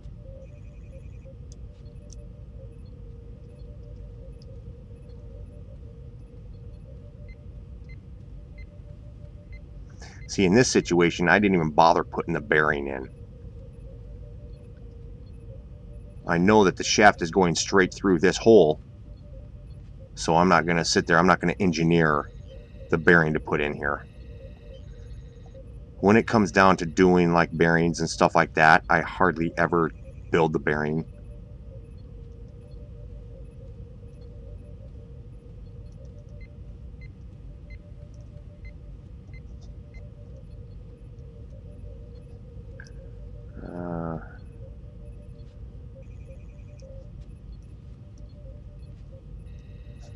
Let's see here. Let's cut the machine in half. Let's go this way. Alright, so as we fuse and phase the Batmobile together, I can cut the material in half. Yeah, let's come down here. See, right in this situation, right here, Austin, I know you're going to want to know this. See, in this situation, I didn't even bother building the bearing. I know that the bearing is going to be a 5/8 bearing, so when it came to designing this tire in the CAD program, I didn't even bother building the bearing. There's no point in putting the bearing in when you know when you understand the principles behind it.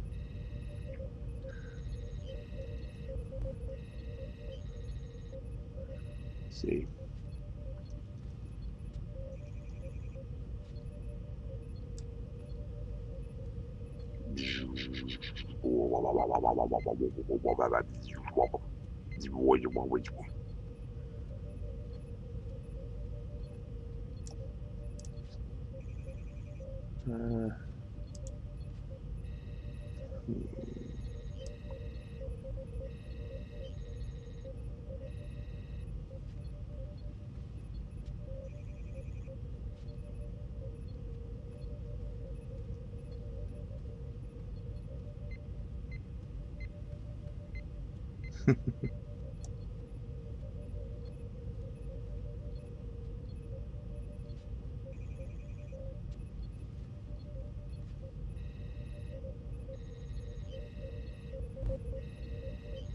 And you want the bearing snug. Well, the bearing that you saw in that video, the outside width of the bearing is 1 3/8 inches. That's what the bearing is. So if you're going to design the hub where the bearing is going to go inside of, you might want a tolerance. Well, hell, talk to Atsar.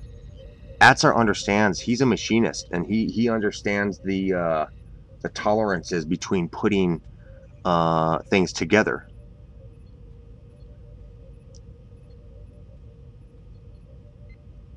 You know, you want the tolerance to be to the point to where it's snug and it pinches in, so that way you don't have to put any set screw or any of that crazy stuff.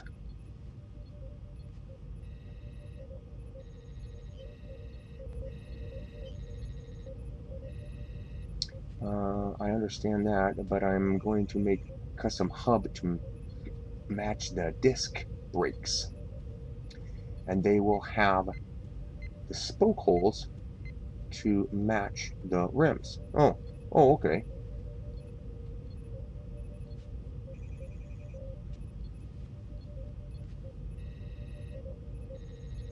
But a brand new Predator. Oh, Payton. But a brand new Predator 670 is, and you could pop wheelies.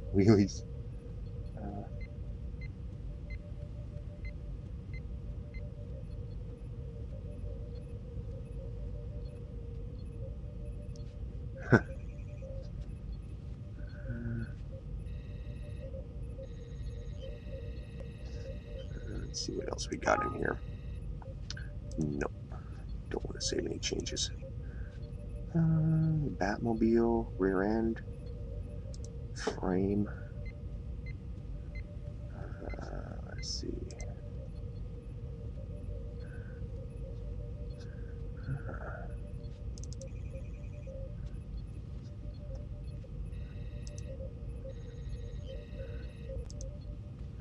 There's the backrest. Too bad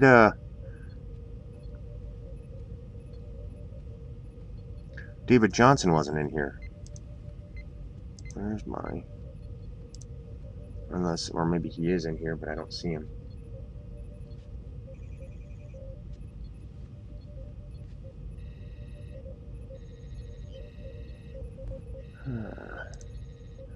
Roll cage.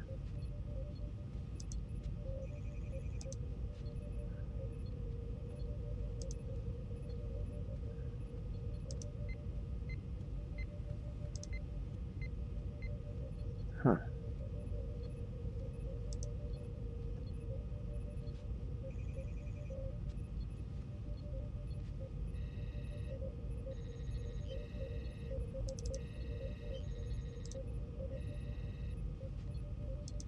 Oh. Who knows what that frame is to? Does anybody know what that frame is to? Do you know? Who knows what that frame is to? Anybody?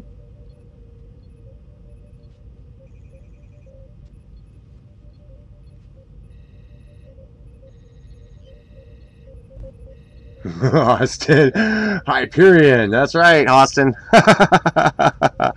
Yep, that's the frame to the Hyperion cart. Dun, dun, dun, dun, dun, dun, dun. Yep.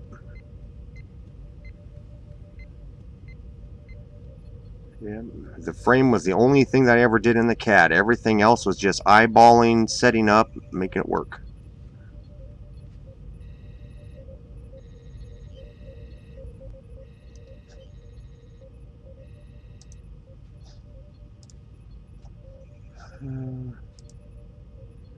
Frame and extras. What's this? Oh, yeah, okay. That's the jack shaft portion that I had to put on there. Extra. And then the spindles. Spindle brackets. Huh.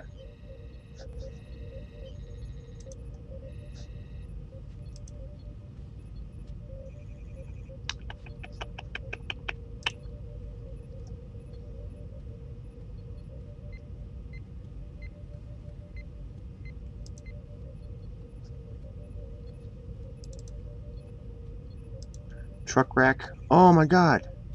I totally forgot about that.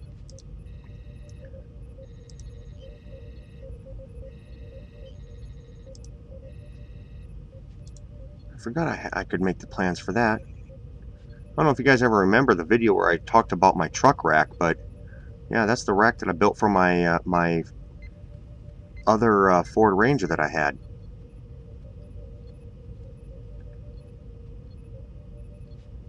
Yeah, see, it was all made out of like angle iron and stuff. Let's zoom in. See one big chunk of angle iron that went back.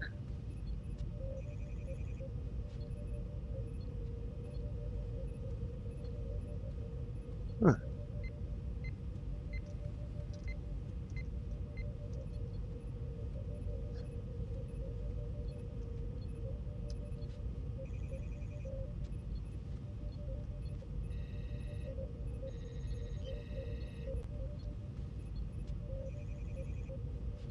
I could probably build that for my truck right now.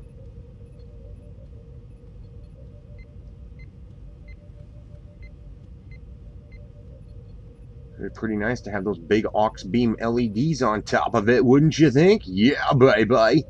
Yeah.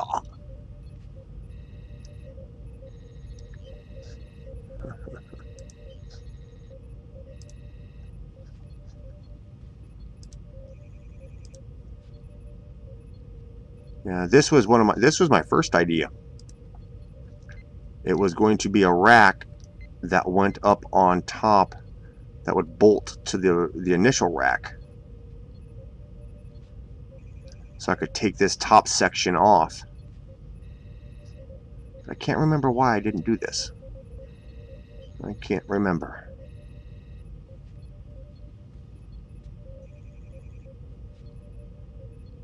Probably because it would look stupid and shit. Yeah. You guys bored yet? Have I dropped yep down to like 5 viewers now?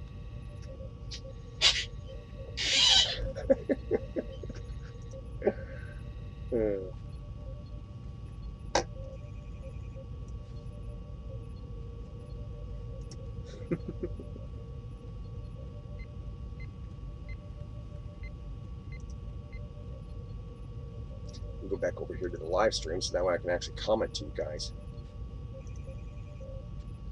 Oh no, we got 7 people in here. Yeah, I think it'd be kind of neat to do a live stream where I just design a real simple basic go-kart right here live. You know, show you guys how I do it and everything like that. But it looked really crappy trying to show it on the camera. You know, I'd have to get something that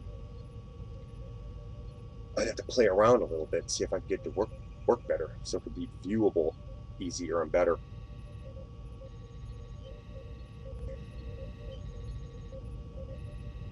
Oh, what are you guys talking about?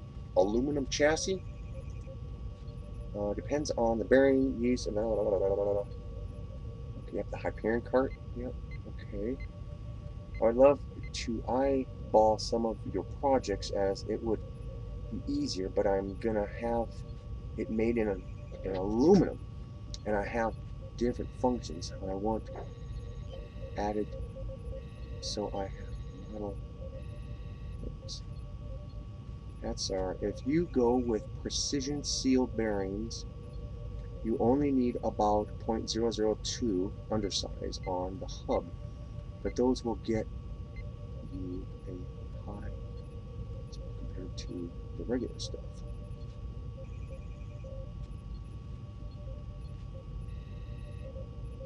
Do alloy. I was thinking 1/8 60 61 or 60 63 2-inch square tubing. No, there are seven of us here. Now there's 9. If it's aluminum, if it's an aluminum hub, then you'll need to go with like 0.04 to 0.004, 0.005 undersized, because temperatures make aluminum expand, especially during summer months. Yeah. I think most of the hubs from tires, like the tires that you saw in that video that I just put up, those are all steel. Everything's steel. They're, you know, I don't think it's alloy. You know, I don't think it's the high. You know, of course they are cheap tires, so I don't know. I guess it all depends upon Austin, what he wants. Of course, Atza would know too, because he's built a bunch of crap, bunch of crazy stuff. Now it's aluminum weight to save weight. I would say go with steel hubs, but I know you want to go with aluminum for lightweight. Yeah, T-Man. No. You're T-Man. If you are going to design a go-kart live, it will have to be a crazy design, like the Batmobile from. Yeah, right. Aluminum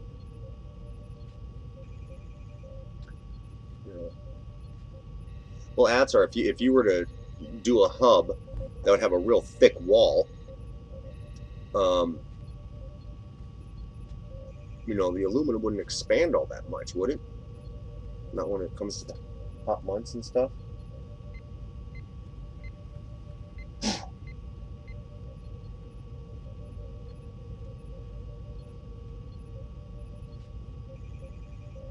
You think the thicker metal would expand more, especially when it comes to Tommy, do the bat cycle. No way, Tommy. No way. The bat pod? That's what it's called. It's called the bat pod. Yeah. I don't think building a smaller version of that would be a very good idea. Even the larger version has problems. You can look closely. If you did a Google search for the bat pod, and then go up to images, yeah, well, let's just do it right now because, you know, we can.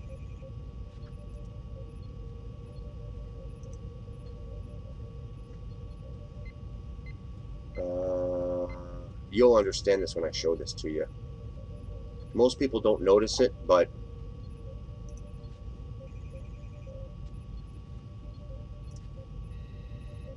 we'll be over here to Google Chrome.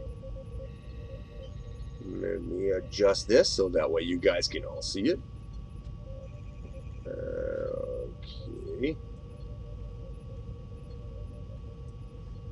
Now we'll type in bat pod.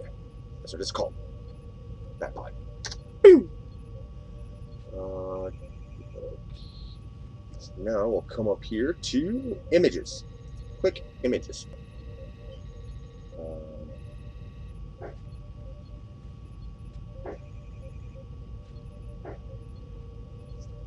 Let me see if I can see a better picture of one.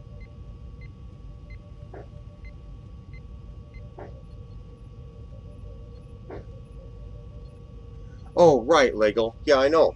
I know. There's been a few. There's been a lot of people who have built this thing. Maybe this will show it. Nope. Nope.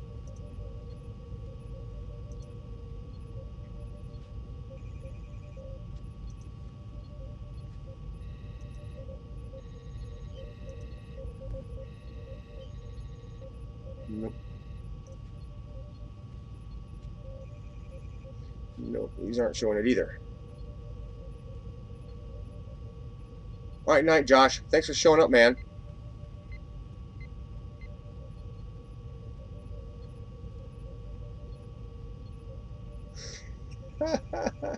Oh yeah, I saw this one. Have you seen this one, Josh? Or Lego? This guy built something kind of like the bat pod. And this guy did too. This guy's like in I don't know, some Tibetan island or something.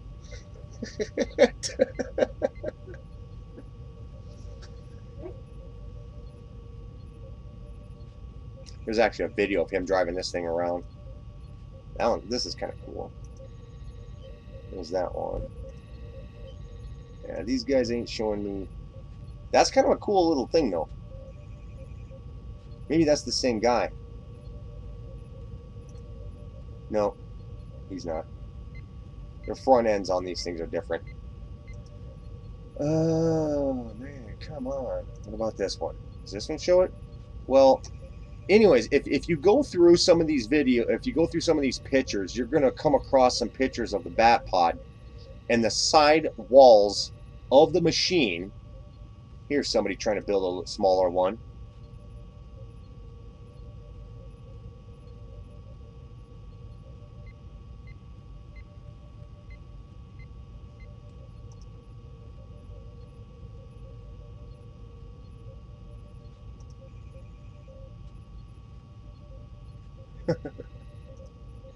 It's not that it's not achievable. You can build something like this, and it's relatively easy enough to do if you've got the fabrication skills behind it. It's just,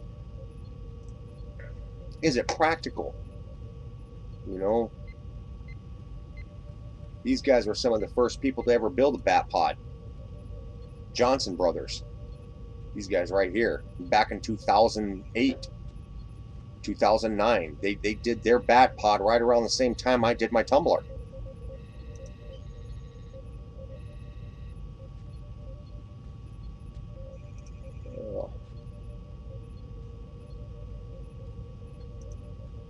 Oh, I know who did that.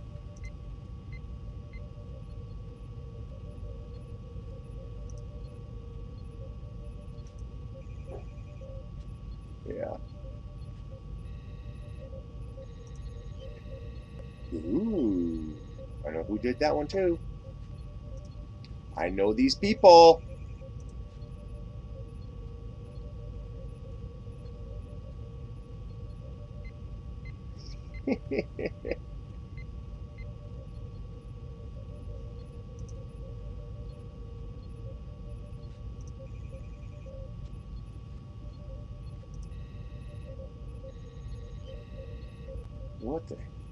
What is that?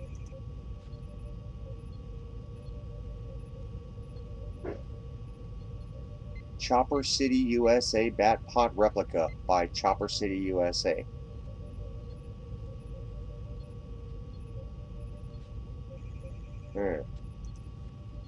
Don't know about that one.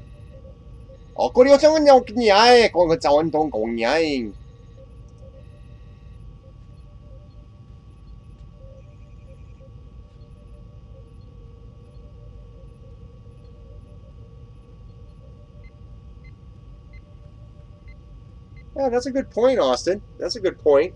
But it'd have to be the only way most of these people would ever want to help fund if it was like gonna have some big ass engine on it.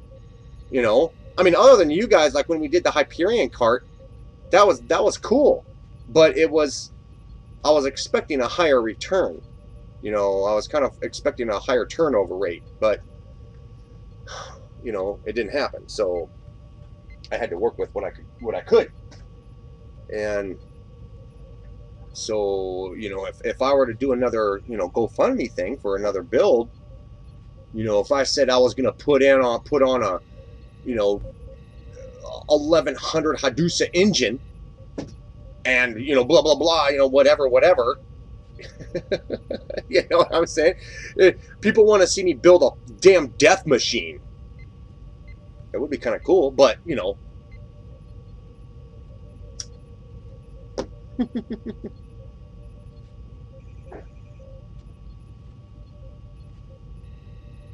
There we go. Perfect. Look at this one. You see how flat and how much rubbing the how much of the tread is gone on this tire? The reason that is because when you drive the bat pod, the original one, you're literally driving on the side of the tire. That's why this is missing all of its stuff. To build a legitimate bat pod with these big fat tires in a smaller version would operate the same way that the big one does. You have to drive the dang thing on the side of the tires.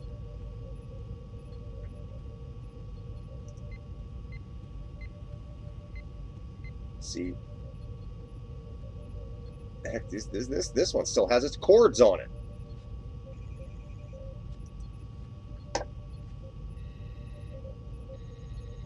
Jeez, those tires don't even look like they're lined up.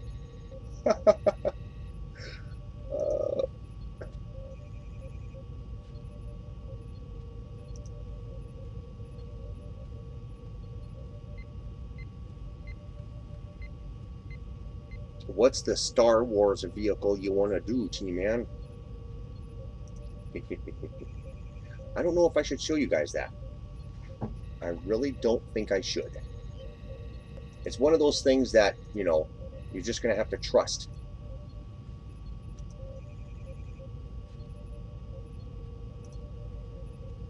And when some of the stuff that I put out, you know, will be going over on the Patreon page. And some of it will be revealed here on the during the live streams and stuff like that. So some of it will be on regular video. But the secret sauce, which is going to be the way it turns, that's going to be saved for the people who help fund it. Because the way it's going to turn is going to be kind of goofy.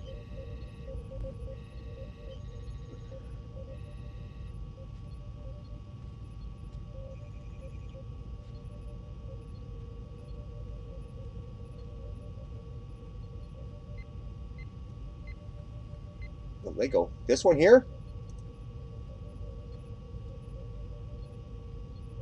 AlexiPress.com?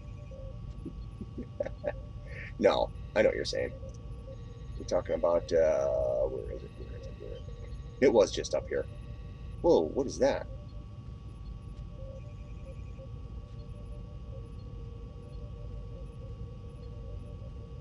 Well, that's kind of cool.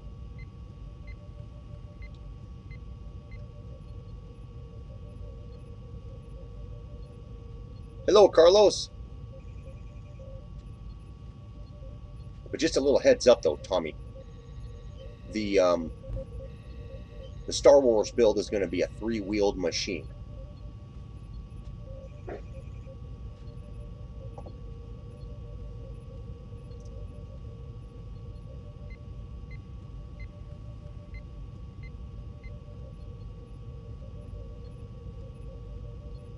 What?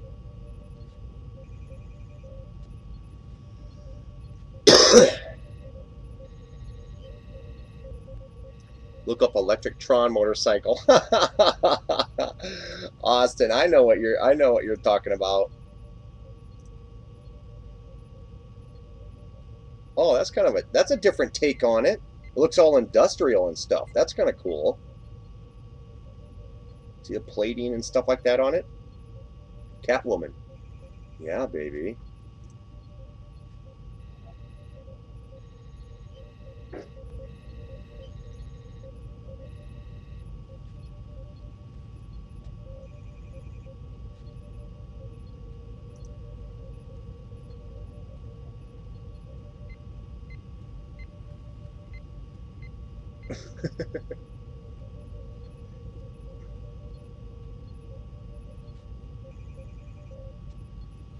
Four-wheel? No, it's going to be 3-wheel, Tommy. It's going to be a 3-wheeled machine. 1 wheel in front, 2 wheels in back.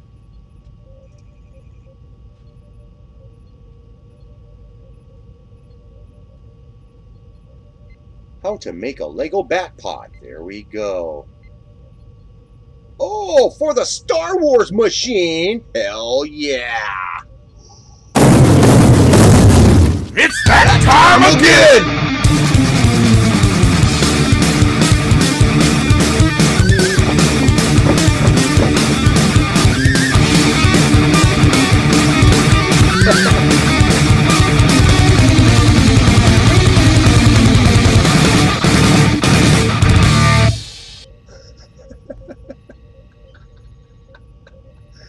For the Star Wars machine.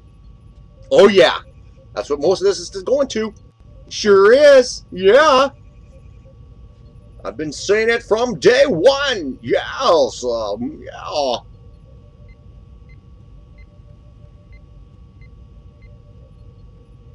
Oh.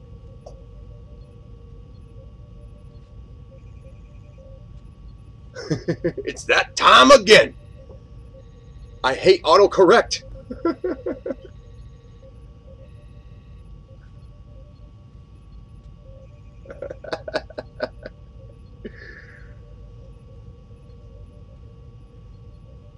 See, do you guys think it's about time that I change the super chat crazy thing? Should I change it up to being like, I don't know, with some flowers growing and some polka music in the background? Some bluegrass? Would that be nice?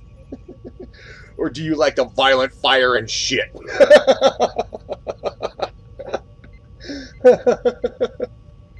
Gotta love it.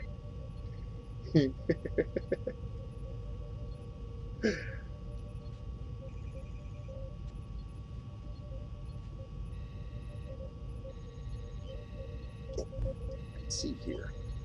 Fire! Violence!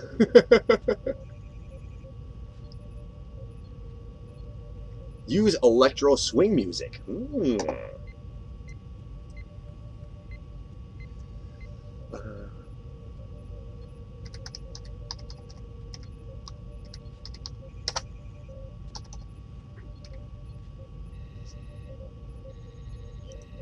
Borderlands 2 pre-sequel. Moon Buggy. This is kind of a neat machine. No, not that. No, that's a bad one. That's a bad one. What?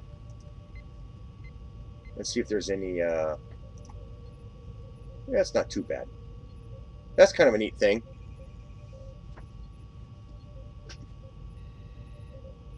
Ooh, what's this?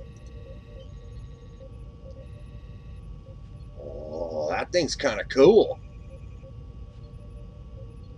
Don't know how you'd steer the damn thing.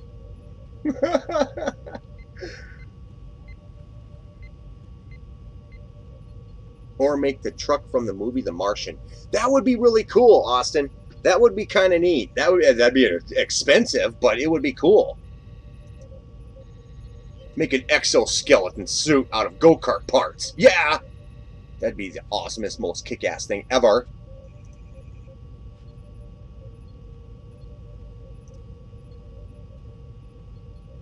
Oh, those are cool.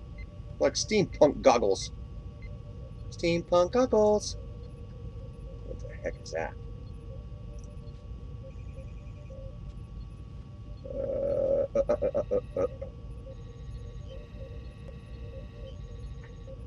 Borderlands pre-sequel Moon Buggy.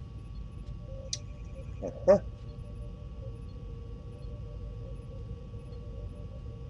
Well, there's not very many of them. Mad Moxie.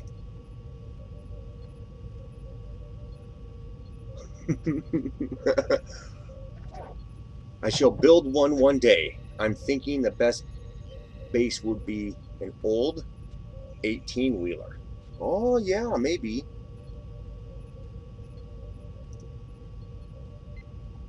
Let's see here. That's the,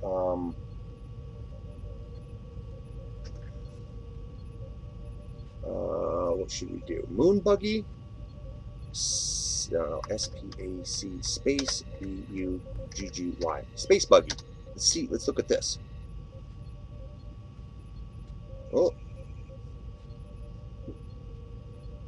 Oh, yeah, I knew we'd get the moon thing.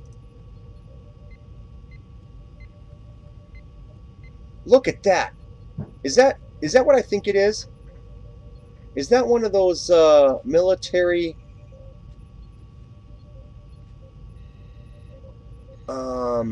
oh, what are those things called? I can't think of what they're called, but it looks like they just got a dashboard with some like pans super glued to the front end to makeshift lights with like a window shade thing glued on it, and it's one of those military things, those military transport things.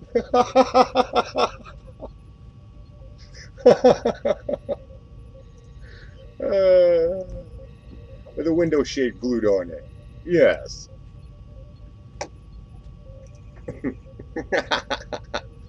Ooh, what's this? Oh, that's a cool idea. Look at that. This tire, this thing is one big pivot. So if you want to take the tire off, you pivot the tire, and the tire pivots down, then you can unlatch it from the inside and take the tire off to change it on these things. Oh.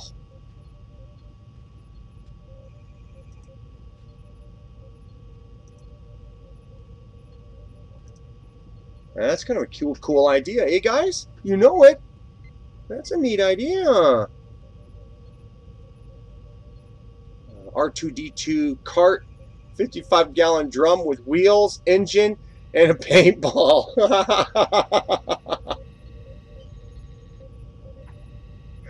You should use paintball. Ooh, paintball guns for the full screen machine.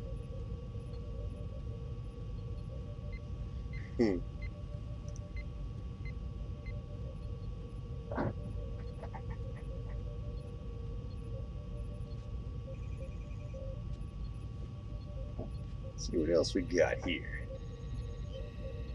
Uh-huh. Why does this look familiar? Is this thing real?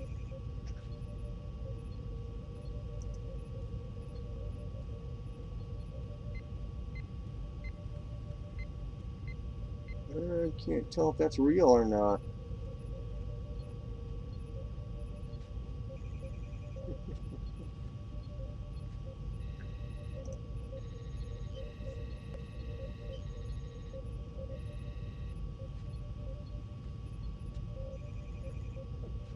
Whoa, look at that. Look at this, Austin.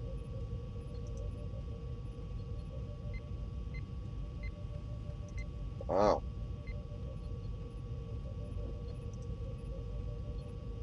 NASA's Mars rover concept. Oh. These, if I remember right, these tires that are on this thing were provided by the same company I get my tires from. Jed's Wholesale Tires. Yeah, on their Facebook page, they posted a long time ago that their tires were actually their tires have been sold off to NASA for some of their concept vehicles. Oh my God. Who remembers that? Does anybody know what that is? Is that one of those oh, that's cool.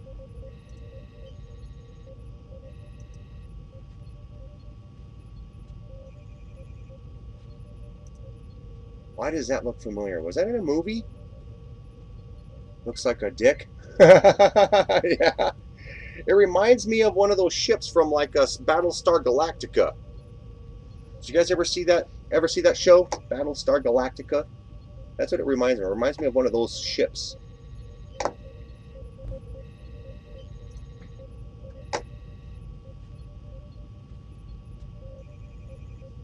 Huh, what is this? Space Buggy 6. Yeah, that'd be easy enough to make right there. Look at that. The Space Buggy.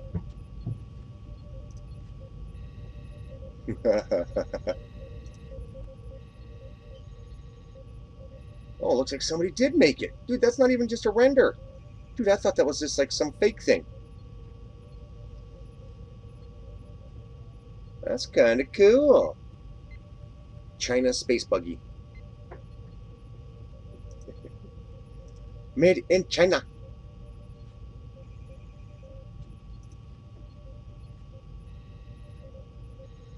What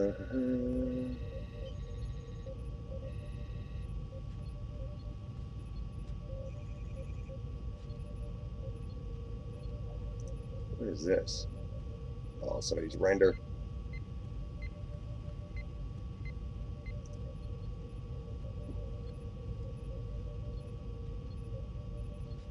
I think. I don't know. I don't watch Star Nerds.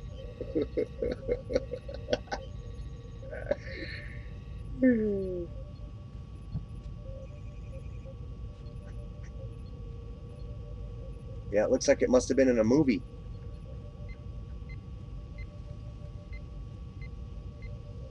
Space 1999? Is that the movie? Most likely, it might be.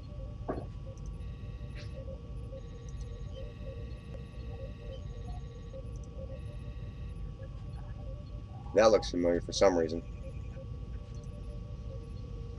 Look at the cheesy. Pew! Pew pew!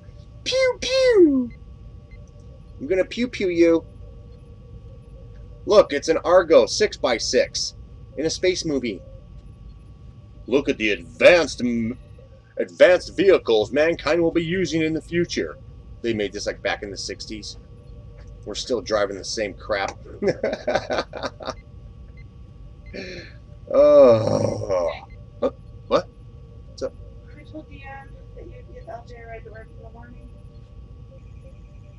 Oh, so I have to go.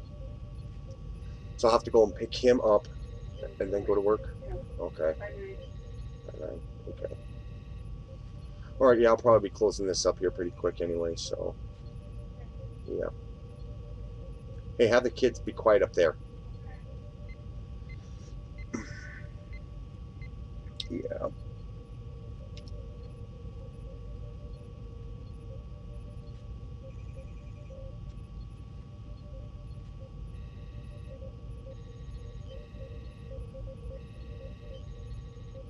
Space 1999 was a TV show from 75 to 77. Oh.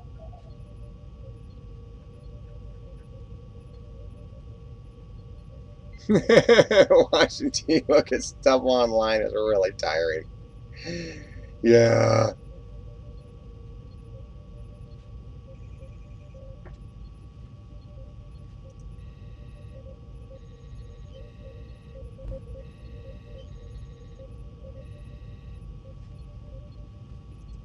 Oh, this is that one thing I was pointing out to you guys.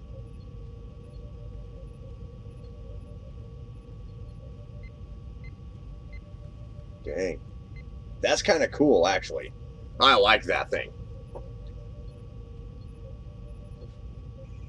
It's a series about the settlement on the moon. Huh.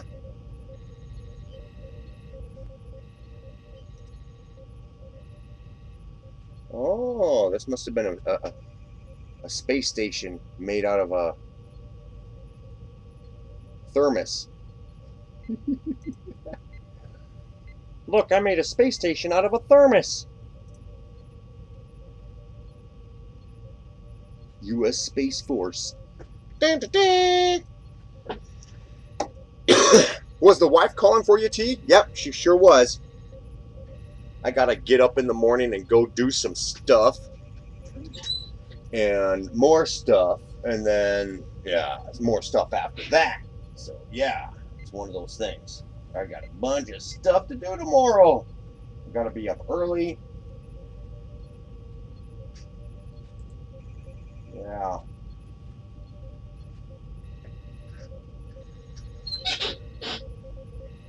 Let me turn this thing off here.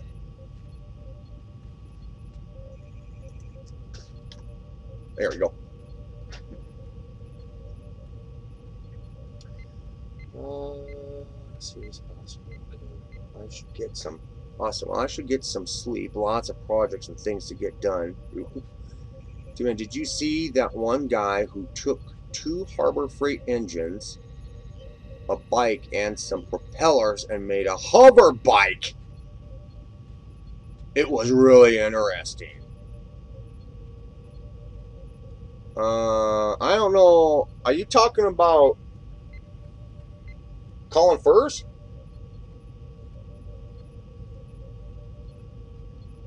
Because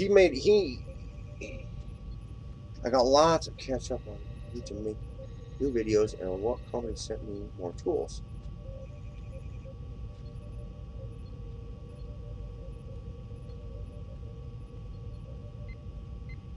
And they sent you more stuff. Cool. Would they all send you? Oh, you don't know what that? Yeah, it's probably Colin Furze, because he built a flying bike too, kind of, but it doesn't go very high and stuff like that. It's real tipsy and stuff. He even says it's not too safe to drive. But there's other people out there who have made flying copters with 4 blades.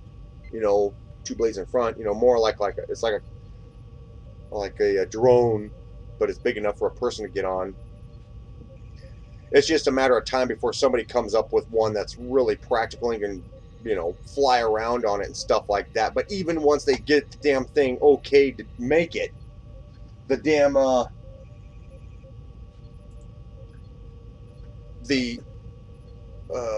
no company out there is going to want to insure it, and he won't be able to sell it to anybody because you got to have a pilot's license and all sorts of crap.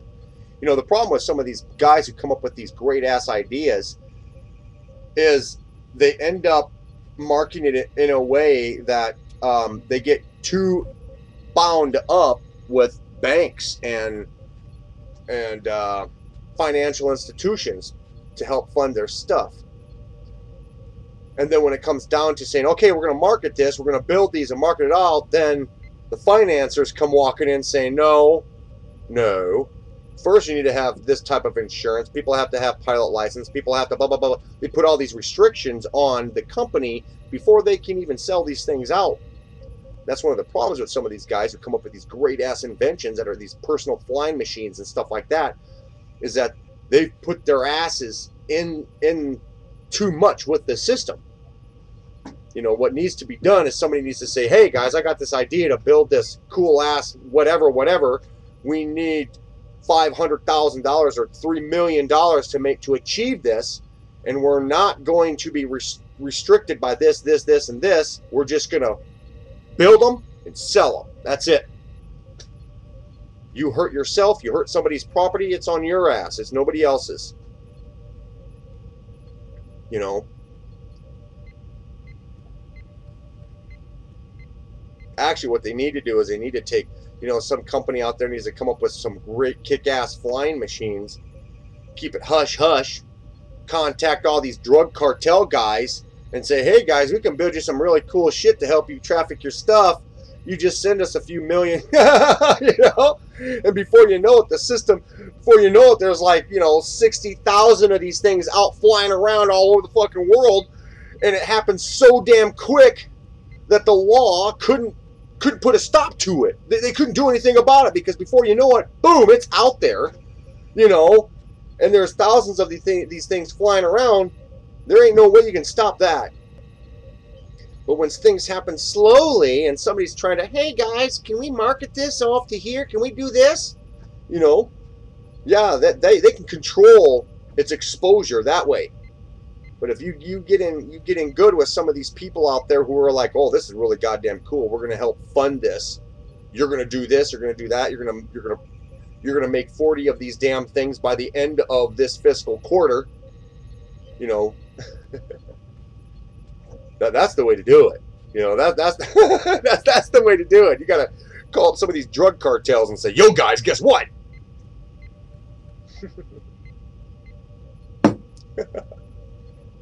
Could you see that happening? Nobody would have the guts to do that stuff though.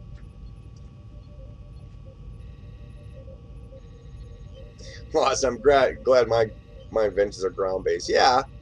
But, you know, Austin, if you came up with a neat little stand-up type of motorcycle type of thing that had a 49cc engine on it and you could turn around, you could market the hell out of that thing, you know, it'd be hard for you to do that because the financiers, which would be the banks, would be slowing it down for you.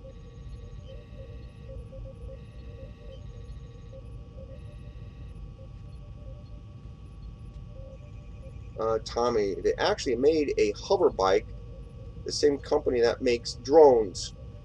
Yeah, there's a few out there. There's a few hover bikes out there. But you know they're so careful about everything. You know, because they know that if they just make, you know, okay, let's just start production and start selling these things. You know, holy shit, you're going to have people going like, wait a second, there's been no safety tests on these things. There's been none of this, blah, blah, blah. The FAA, the FAA has to give the okay for it. You know, all sorts of shit like that, you know. And all these government facilities and all these insurance companies out there and stuff, just like the guy who built the flying car. You guys remember that? Well, maybe not, but back in like the 70s or 80s, this guy built this flying car that has 4 propellers, no different than a drone nowadays. And you know what happened? His insurance company, who were going to back him up for the insurance on that thing, told him, well, you can't sell these things, and if you're ever going to do any flight testing with them, you have to have a crane out there and a crane attached to the damn thing. So if you ever lose flight and you crash it, the crane's going to stop it from hitting the ground. So this guy, every single time he tries to show videos of it working, he's got to have this ugly-ass crane out there with a fucking umbilical cord hooked onto the damn thing that makes everybody who sees it like go like, well, shit, obviously that crane and that big-ass cable hooked to it is an indicator that this thing just isn't safe. So You know, the guy's been struggling his ass off to try to get it out there.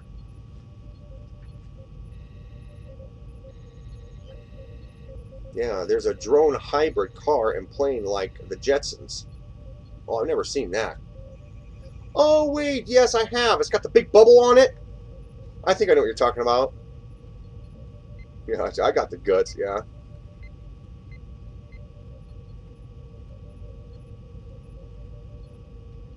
As long as he, yeah. In Dubai, of all places, yeah.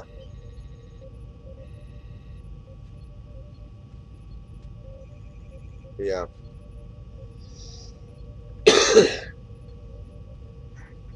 Yeah, that's one of the things that a lot of these, you know, I can't do a search for it now, but you know, some of these companies out there, they, you know, these people out there, you know, it's like some of these free energy machines, you know, stuff like that. You know, these people make the damn mistake of turning around trying to get funding from the system, the same system that's going to shut their asses down.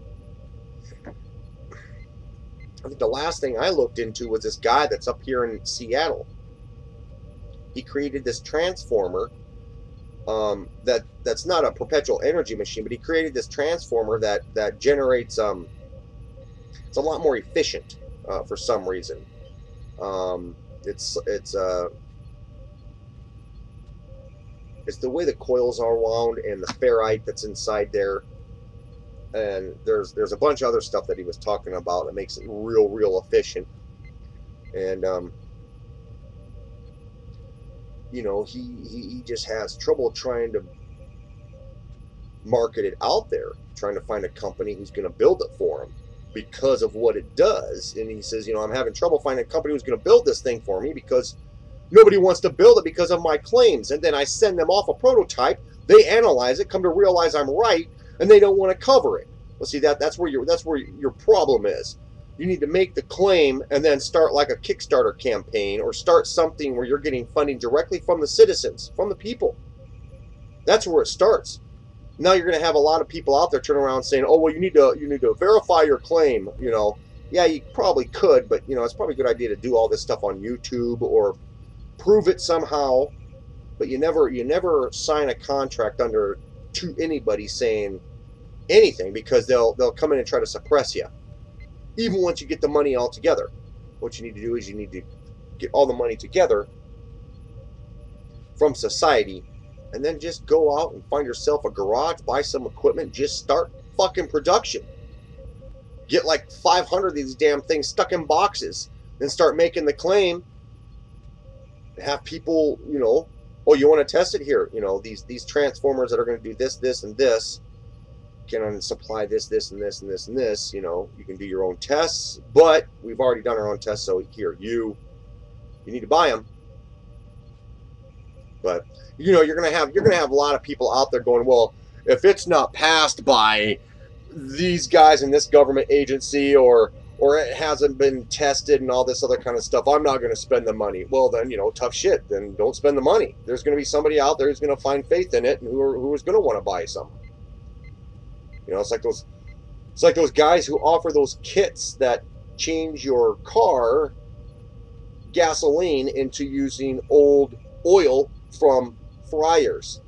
There's a small company here in Missoula that does that.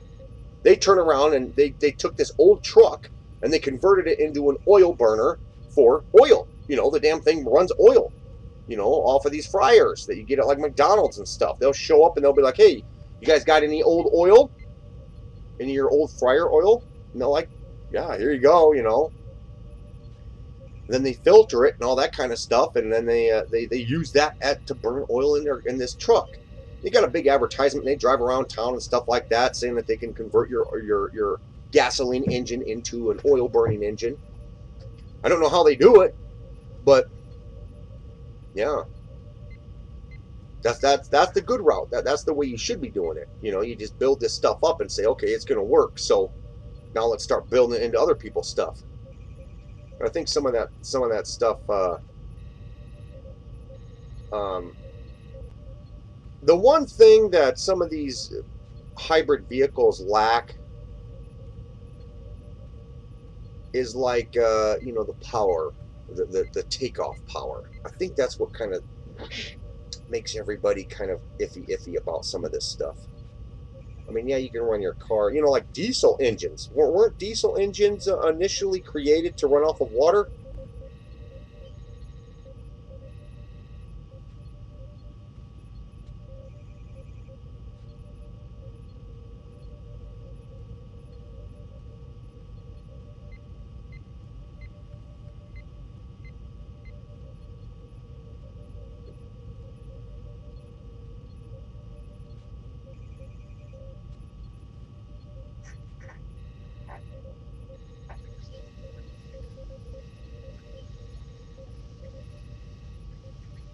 I think so.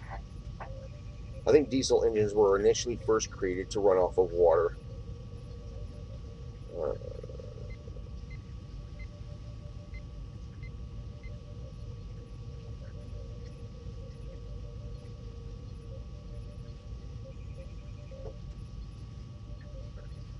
Oh, really, Austin? Oh, not here. I mean, they most of all these places around here who have fryers, they have this big ass nasty dumpster that sits outside where you dump all your fry grease in. But if these guys come in and they ask, they'll buy it. They'll buy it. You know, they'll buy your old grease. I mean, it's kind of better. It's kind of nice to have that because, you know, you make a little extra money off of the end.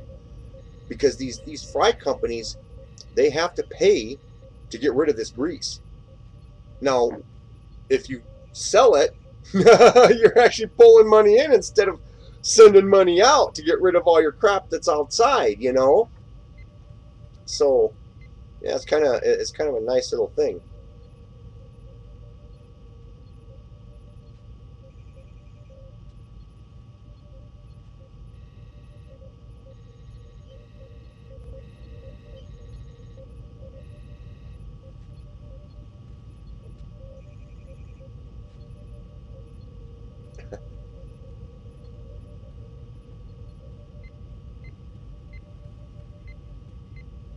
I have Sonics. Oh, really?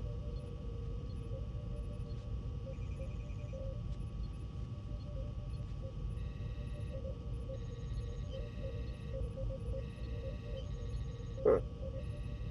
Sonics using your foundry furnace.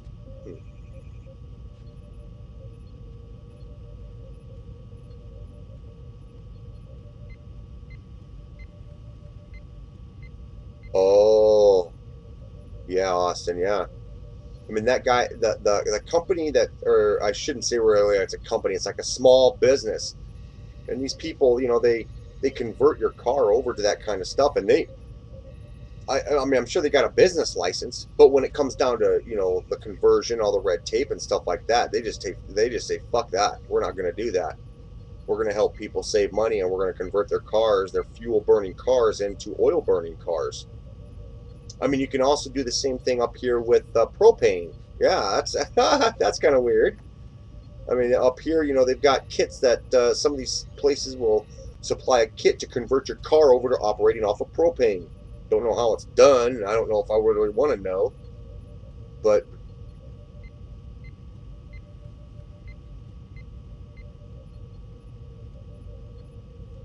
yeah.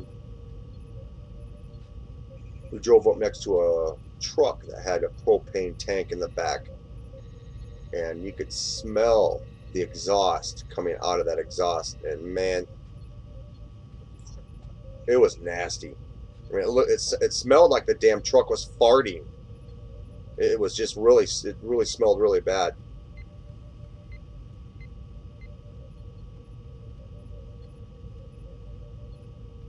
Tell me, I want to see a vegetable oil conversion cart. That would be cool. I think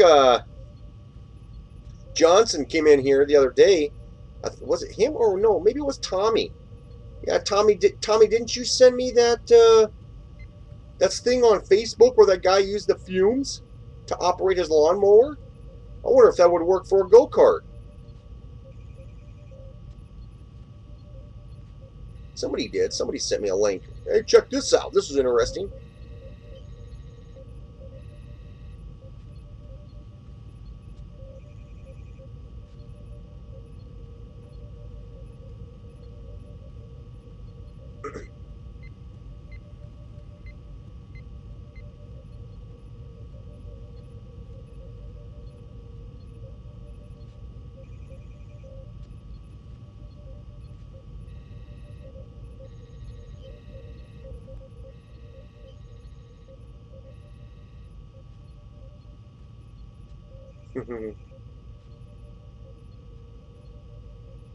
Nash Customs. Hey T-Man, old subscriber here and came across your videos again. Just wanted to say I really miss the old videos, but they started getting long and always so much was crammed into a video.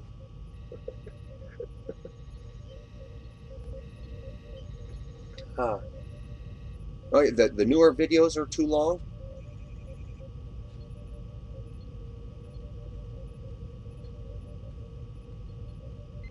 Oh yeah.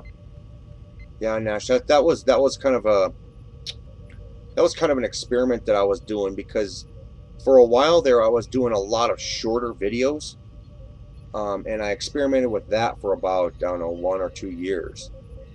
And then I started switching over to more of a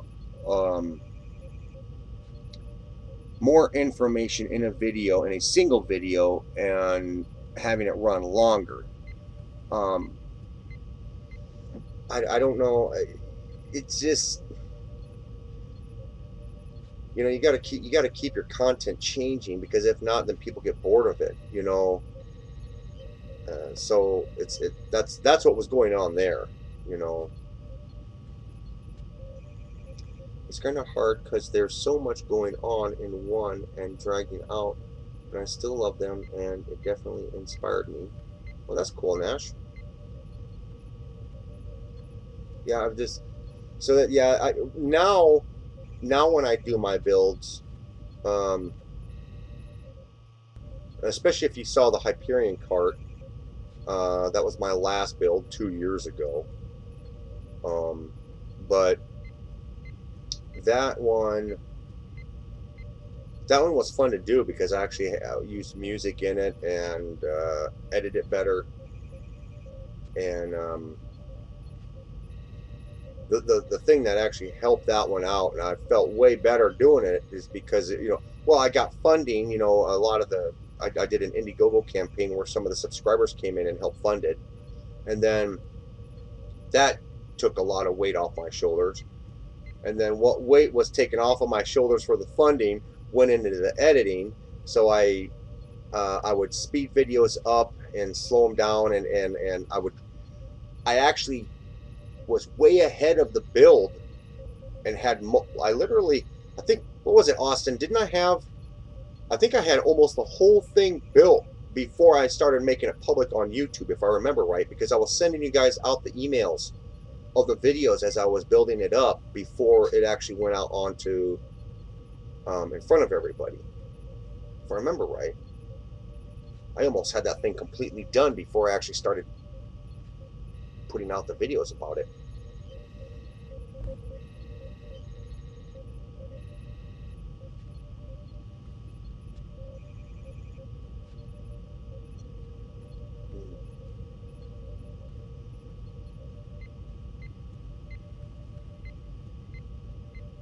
Tommy Farmer, 200 miles per gallon out of 1 gallon of or 2 of gas. Yeah, because, you know, I mean, you know, because when gas ignites and all that explosion happens inside the cylinder, it's not the liquid of the fuel burning, it's all fumes. So if you can inject nothing but fumes into the engine without the liquid, that's like awesome, you know. To build a go-kart that operates just off gas fumes.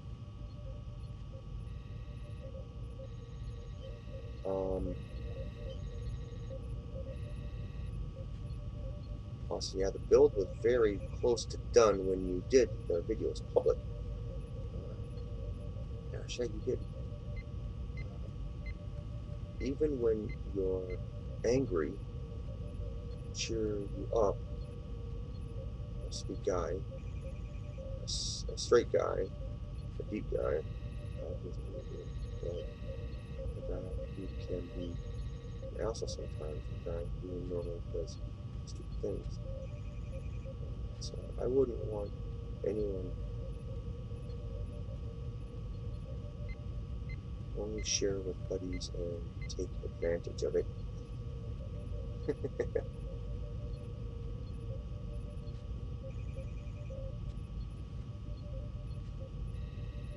If you edit or cut out some little things, it helps a lot and makes the videos a bit more interesting and not dragged out. Yeah, I know, Austin. That's someone. Austin. I should say Nash. Yeah, I've gotten pretty proficient at editing. I can make some pretty neat stuff when I put my mind and heart to it.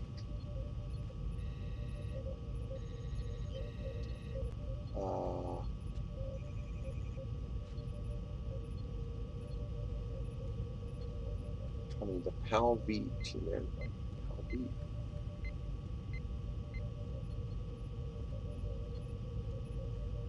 Just wanted to say thanks for the inspiration. Your videos definitely put a fire in me, and I still, to this day, am fired to work on go-karts. I have a Doodlebug I've been thinking to build next. Oh. Did you find the is it gonna be a kit, Nash? Because if it's gonna be a kit, yeah, that's right. Yeah, that's right. 20% record, 80% edit. I know. Yeah, that's so true. Yeah, Nash, if you're gonna be using a kit to build your Doodlebug, oh,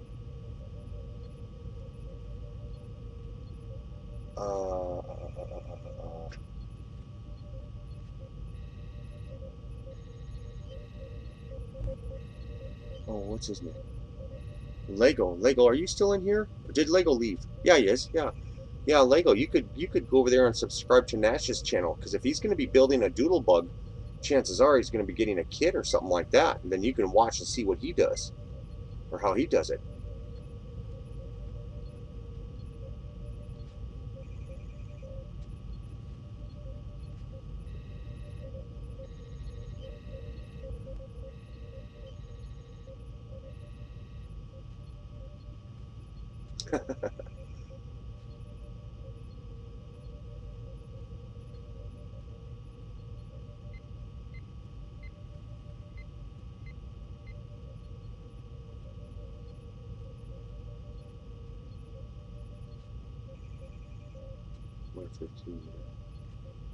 That's 11:16 here.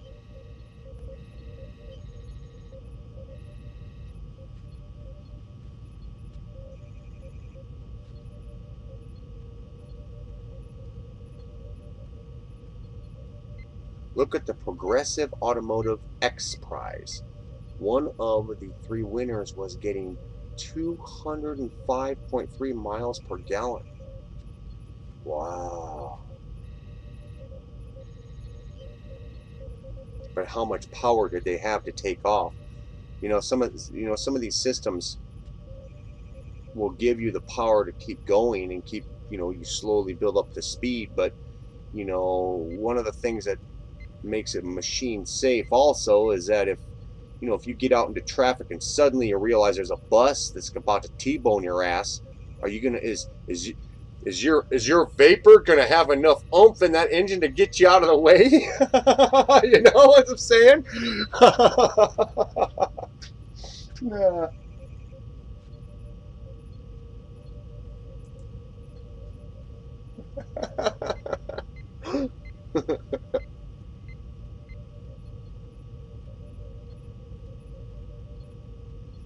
Oh, Toronto, I've not decided, but I was thinking to be different and not put a Traffic or clutch engine on it, and instead put in like an actual pit bike engine. Oh, like a 110cc with a clutch. Oh, okay, I see what you're saying. That would be 110cc engine in a Doodlebug. That'd be kind of interesting to see how fast you can go with that.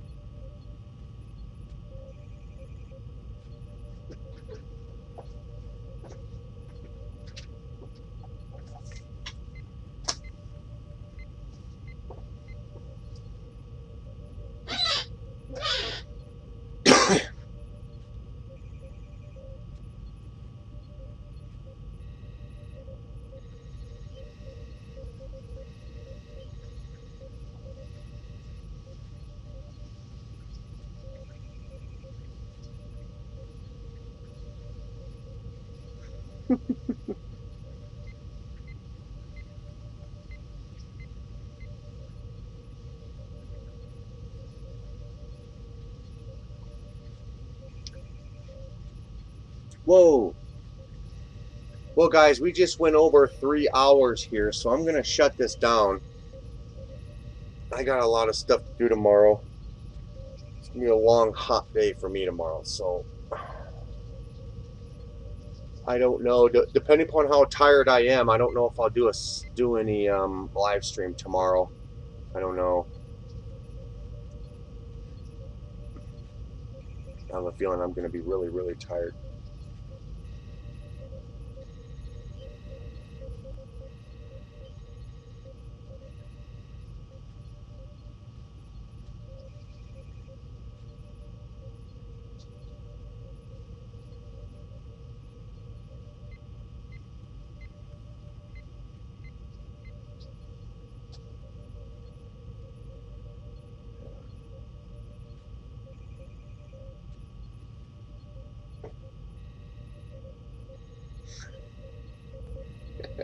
I'm so tired of that time.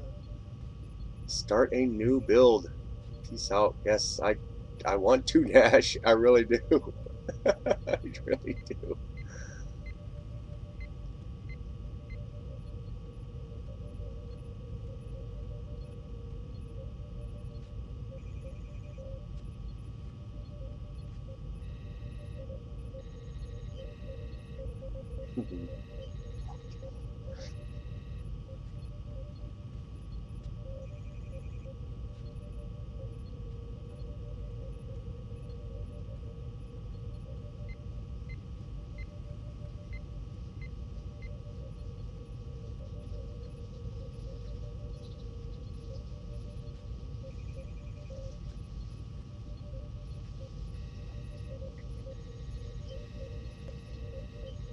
Ooh.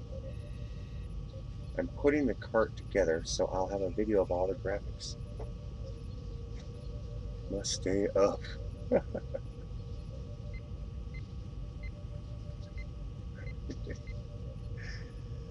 Yeah.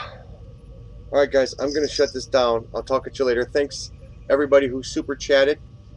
That was Adsar and Sean. Sean and Adsar. Alright, well I'll have your guys' stuff. Oh yeah, that's right, I switched this around, didn't I? So I have to point over here now. I have to point to nothing and vacant air over here because I switched the camera around. But over here, yeah. The stream chat, super chat. Last stream super chats. You guys will be in there. So yeah. And I'll I don't know if I would do it tomorrow night. I don't know. It depends upon how tired I am. So, have you seen Nemesis Sexy Machine? No, I haven't. Press the button to wake up.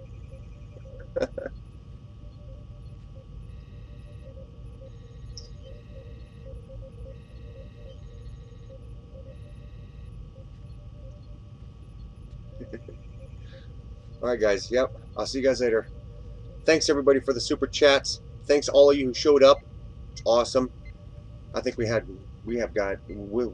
8 people in here now, so it's like Well, I guess that's kind of the norm, ain't it? Don't we normally have about 7 or 8 people in here at a given time? That's about right, ain't it, Atsar? Lego? Yeah, I'm pretty sure.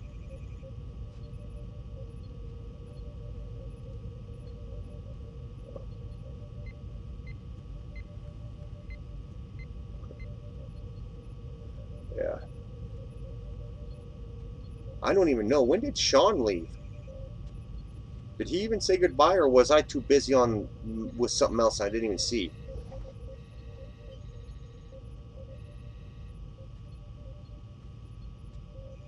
Yeah, only about 5 people are here till the end. I know. I know. It's called abandonment. That's what it's called.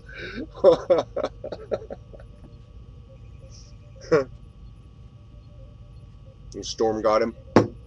Yeah.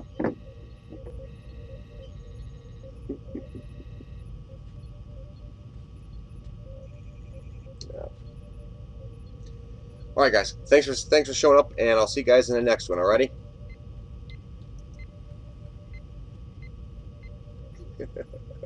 I'm annoying tonight, ain't I? All right. See you guys later.